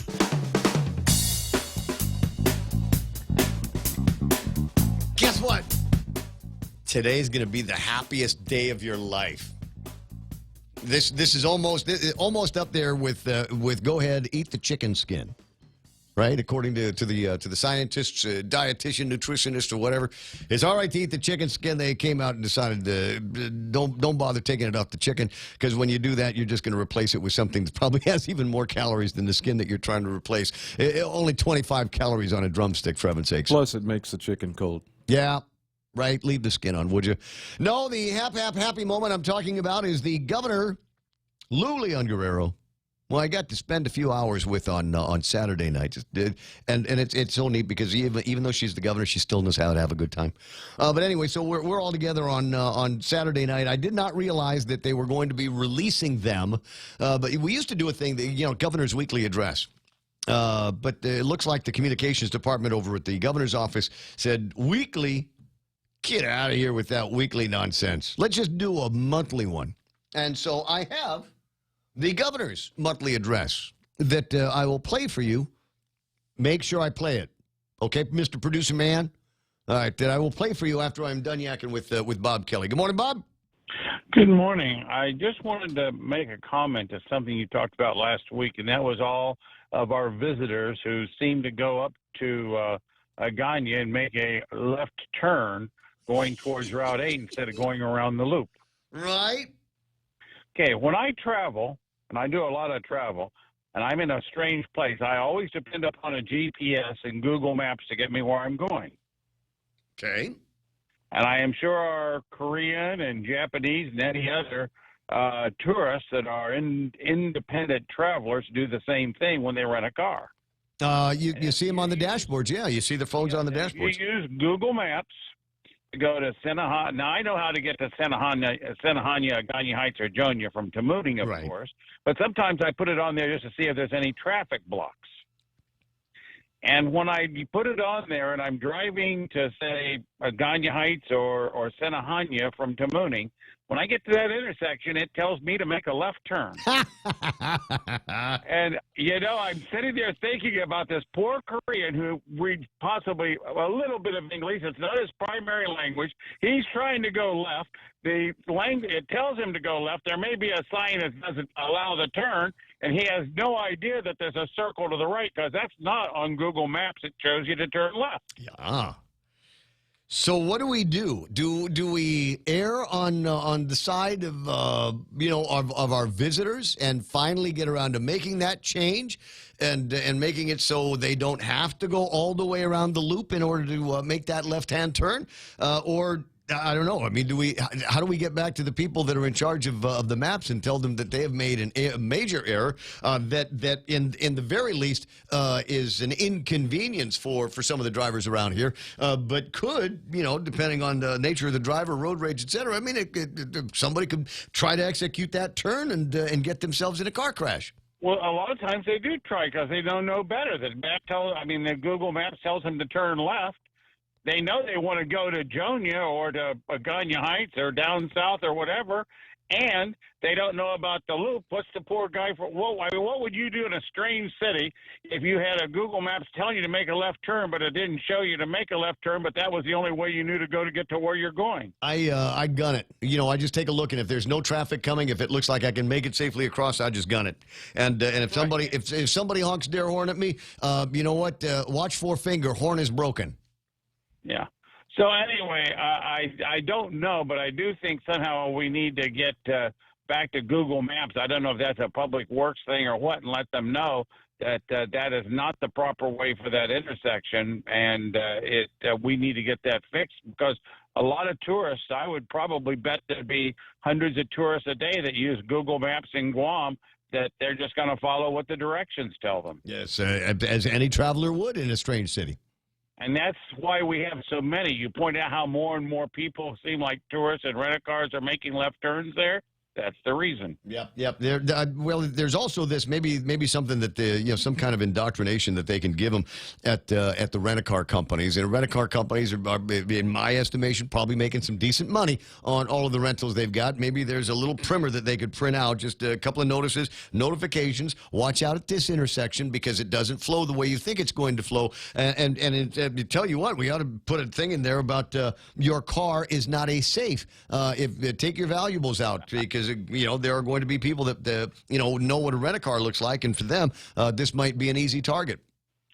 In the States, and this I know is pretty common now with where I rent from National, they do not market with decals, National Rent-A-Car. They did like 8-10 years ago. Right. But you cannot tell. The only thing that kind of sometimes gives it away is I might rent a car in Ohio that's got a Florida license plate on it or something. But other than that, there's no real indication on the rental cars, and they've gotten away from that. That might be a policy that would be good in Guam.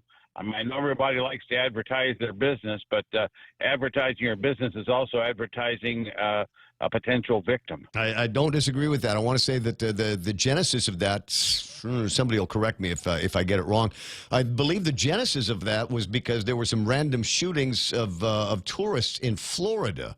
And the thing that they all had in common was that they were all rented cars. Everybody knew that they were tourists and that these were rentals, and they were easy targets. And there were actual shootings and murders that took effect as a result of that. And the rent-a-car companies began to take off their logos. So anything that would, you're right, previously identified as a rental vehicle were eliminated to make their customers safer. I wonder why we haven't done that in Guam. Guys, we'll talk about that because now it's on the radio.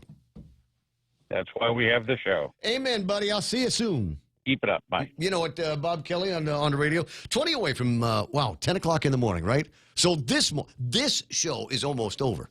And if you thought maybe you heard something and go, wait a second, I need to hear that again. Is there a way to rewind this show? I think if you're watching live, I think on YouTube, I think there's a way that you can move the navigator back a couple of seconds and rewatch what you might have missed in real time while we do this live. But if it needs be, a couple of things. At 10 o'clock in the morning, I will click off the live stream, and both YouTube and Facebook will take the feed, engross it, and then turn it into a video on demand. So you'll be able to watch it again later on. You know, and I know that there's some of you that are going, wait a second, I might take some time out of my day to watch Game of Thrones or maybe finish that movie, Ready Player One on Hulu. Or you know what? Ray was pretty good today. I think I'm going to rewatch his program. And when you do, just a reminder, could you listen to the commercials all over again? Yeah, advertisers paying. I want to get the best value out of this. So, as I said, this is a wonderful day. And it's a wonderful day because it's Monday. And we're finally back at work and away from the rigors of, oh my God, a busy weekend, and rest up while you can, because we got Mother's Day's coming up this weekend. And Mother's Day, in my mind, is the equivalent of Valentine's, where if there's a mom in your life, the mother of your children for sure, your mother, sisters that are mothers, and daughters that are mothers, guys, you got a lot of work to do, a lot of shopping. Before I hold on a second, I had to distract myself. I was at a place yesterday. I was doing some buying, some supplies, and I saw was a nice thing. It's some chocolates, a couple of chocolate bars, and they were using the chocolate bars as kind of a bed for a little plastic thing that said "Happy Mother's Day," and it had these little tiny balloons, these little cute balloons. They fill those things up. It's like $25. Wow. I didn't know it was $25, so I put it in my cart, and then the lady comes up, and she rings the thing up, and I'm looking at my bill, going, "Why is this so high?" And I start looking at all the high ticket stuff. So there's a 60 bottle of tequila in there, but otherwise everything else was a couple of dollars. Until I get to this thing, it's like $23, $24. And I said, I need you to reverse that part of the transaction. I don't need this right now. And the lady looked at me like, don't you love your mother? Yeah, like you had committed. You were going to sin. buy this for somebody. You were going to buy this for a mother in your life, and you didn't because you don't love them. And I said, you're right. Don't judge me. Take that off. And so I did. Anyway, so I was talking about how busy things are going to get, and I guess what I was trying to get into was the governor's, what used to be a weekly address is now at least for now, a monthly address. And no, Ken, we're not going to put more roundabouts on Guam. I'm not going to be committed to playing this or any other address on a regular basis unless I know that they're always going to be good, always going to be top-notch. You got to have some decent production quality on it. And it can't be longer than I'd say anybody's attention span. And this is talk radio, so your attention span naturally is a little bit longer. And thank God it might be longer than mine. So here's what we'll do. This is kind of an audition. And if this is a good monthly address, a good inaugural thing, then, yeah, we could consider playing it for all time, every month that it comes out during the Leon Guerrero Tenorio administration. If, on the other hand, it sucks or otherwise ticks me off, then they can keep sending it to me. I don't know that I will have to play it every single time. So with that run-up, ladies and gentlemen, and it already kind of meets one of the first requirements, this is under 5 minutes. So I think that's a good thing in terms of, addresses from the governor to the people of Guam via the radio. Okay, here it is. Go. Kind of a longish intro. Half a day. For the past few weeks, several events have happened that I think require us to speak about more openly and more often within our community. Burglaries, sexual assaults, child abuse, and traffic fatalities are some of the serious issues that have made recent headline news. We are working to keep our island safe, and public safety is one of the reasons why I chose to run for governor. Now that I've taken office, it continues to be a priority for the lieutenant governor and me. Let's be clear, government cannot solve these problems alone, but we will lead the effort.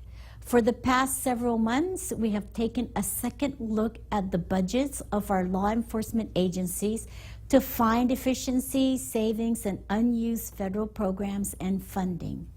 That scrutiny has resulted in more Guam Police Department officers on patrol.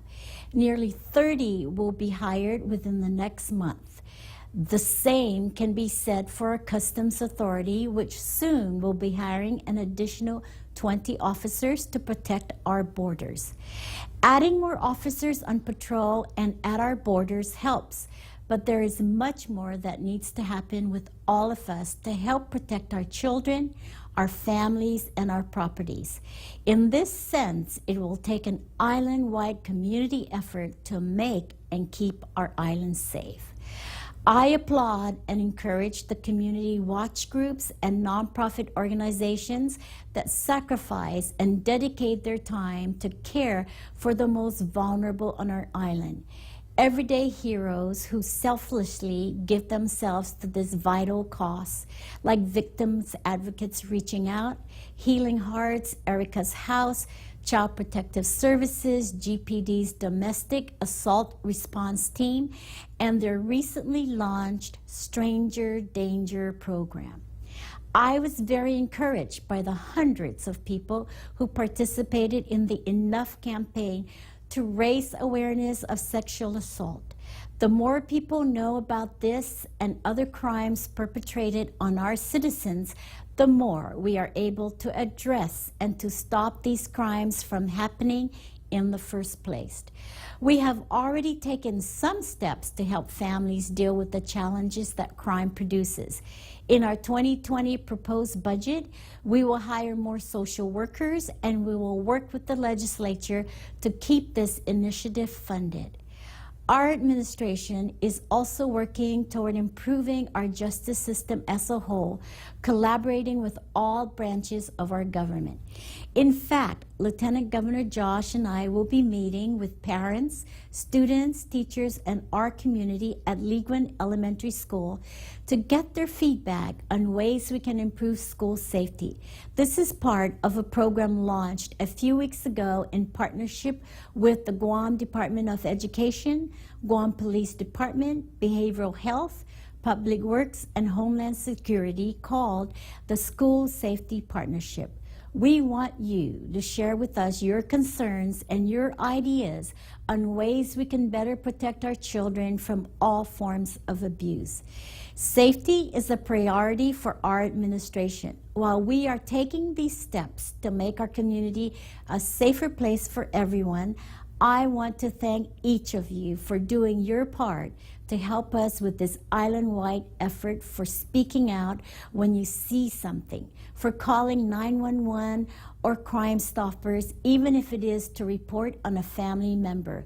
We all need to do our part to make Guam a better place, and I want to thank those of you who are helping us to do so. Whether you work in the government, the private sector, or as an observant member of a neighborhood watch group, as they say, it takes a village to be safe. On Guam, it takes 19 villages. Siduus Maasi for being part of our village effort. God bless you and your families, and God bless Guam. Yeah. That's fine. Okay, those clapping, that's coming from the guy, from the producer. They didn't actually have the communications team. Okay, you did. No, they had an in-studio audience. They actually. That would be fun. Can we do that? Every once in a while, we used to get to a point where everybody's so busy. Once upon a time, we've actually done what was back in those days, the governor's weekly address or speaker's weekly address in the actual studio. It was bringing by the radio station. Yeah, and I recall at the time that there were people just, other media that hated it. Come, you're letting him do that on Ray's show. You don't do that with us. Because it's me. So there's the governor's address. Takeaways? I got at least one message from somebody in the offline in my WhatsApp, said snooze fest and Lou needs better writers. What do you think? I did get Nate Horn in the program, says under 5 minutes, good for short attention spans. But what about the content, guys? Said ponder what she talked about there. You know what? I'm thinking about something now. I'm not entirely sure I was allowed to play that. It came in and said it was embargoed, but I don't know. I know it was embargoed through today, but I'm not sure what time. Oops. I can't be trusted to follow instructions. It's 10 away from 10 o'clock in the morning. I can be trusted to give you a nearly accurate time from time to time. On the way back, we'll figure out how we're going to kill the next 10 minutes of talk radio. GRMC's Neuroscience and Neurology Department treats a wide spectrum of disorders associated with the nervous system, spine, and brain. Some of the more common disorders include seizures, epilepsy, dementia, sleep disorders, migraine, and stroke, which is one of the leading causes of death on Guam. GRMC's neuroscience team is equipped with the latest technology and the finest neurological doctors. To To make an appointment, contact GRMC Specialty Clinics at 645-5500. Let's see now. Fast, easy, affordable. That's the best way to describe my home loan at Bank Pacific. Fast because we give quick decisions. Easy because we've cut back on the paperwork. Affordable because today's home loan rates are still so low. So see us today to refinance or consolidate or to buy or build your new home and save yourself some money. Bank Pacific, where others put branches, we place roots. Equal housing lender, member FDIC. Viva Bank Pacific. Security Title is honored to join in sponsoring Ray Gibson on The Point. Half a day. I'm Rita Tidegli of Manila, and this is where I start my day, listening to the voices of our community and sharing thoughts about issues that affect all of us. It all boils down to our people and our land. Ingatan ang iyong tahanan, protect your home. When purchasing or refinancing your home, remember to call the professionals at Security Title, just like you call Ray Gibson in the morning. Ray Gibson, never heard of him. Man, he's the guy who leaves his credit cards all over the place. And business cards. Order them by the hundreds. Anyway, at 9:52 in the morning, 888-825-5888-TALK. We don't always do birthday announcements, but I feel compelled to do a couple here in the right now. A name that you might not recognize, but if you saw her face, you'd go, oh, yeah, her. Celebrating Rebecca Elmore. Didn't you used to work with her? You worked with her once upon a time, right? Yeah, she went to work over at UOG. Yeah. Was it easy on the eyes? Good reporter? No, she's a good girl, yeah. She was real gung-ho, just getting started, and smart girl. Wow, smart. And so happy birthday to Rebecca Elmore today. Who else have I got? Angela Rosario has got a birthday today. I don't know why it says in your Facebook how old you are, but I will say you don't look anywhere near that number. My fast hiking buddy Seth Horton is celebrating a birthday today. Very nice to acknowledge your birthday. I hope you do something fun tonight. I got Joe Mendiola got a birthday. I Lagrimas Lujan has got a birthday. Nice to see you there. Tai baby, we need to have party over at Tai. Talk to the old man about that. Amir Yunus from the Marianas Variety is celebrating a birthday today. Actually, the family's from around there. And another big hiking fan on Guam, Kaylee Brown, is having a birthday. So if you know any of these folks, then say that Ray Gibson remembered them on their birthday today, like, because I remember everybody's birthday. Happy birthday to you. Happy birthday to you. Happy birthday, dear. Here, people that Ray is mentioning on the radio. Happy birthday to you.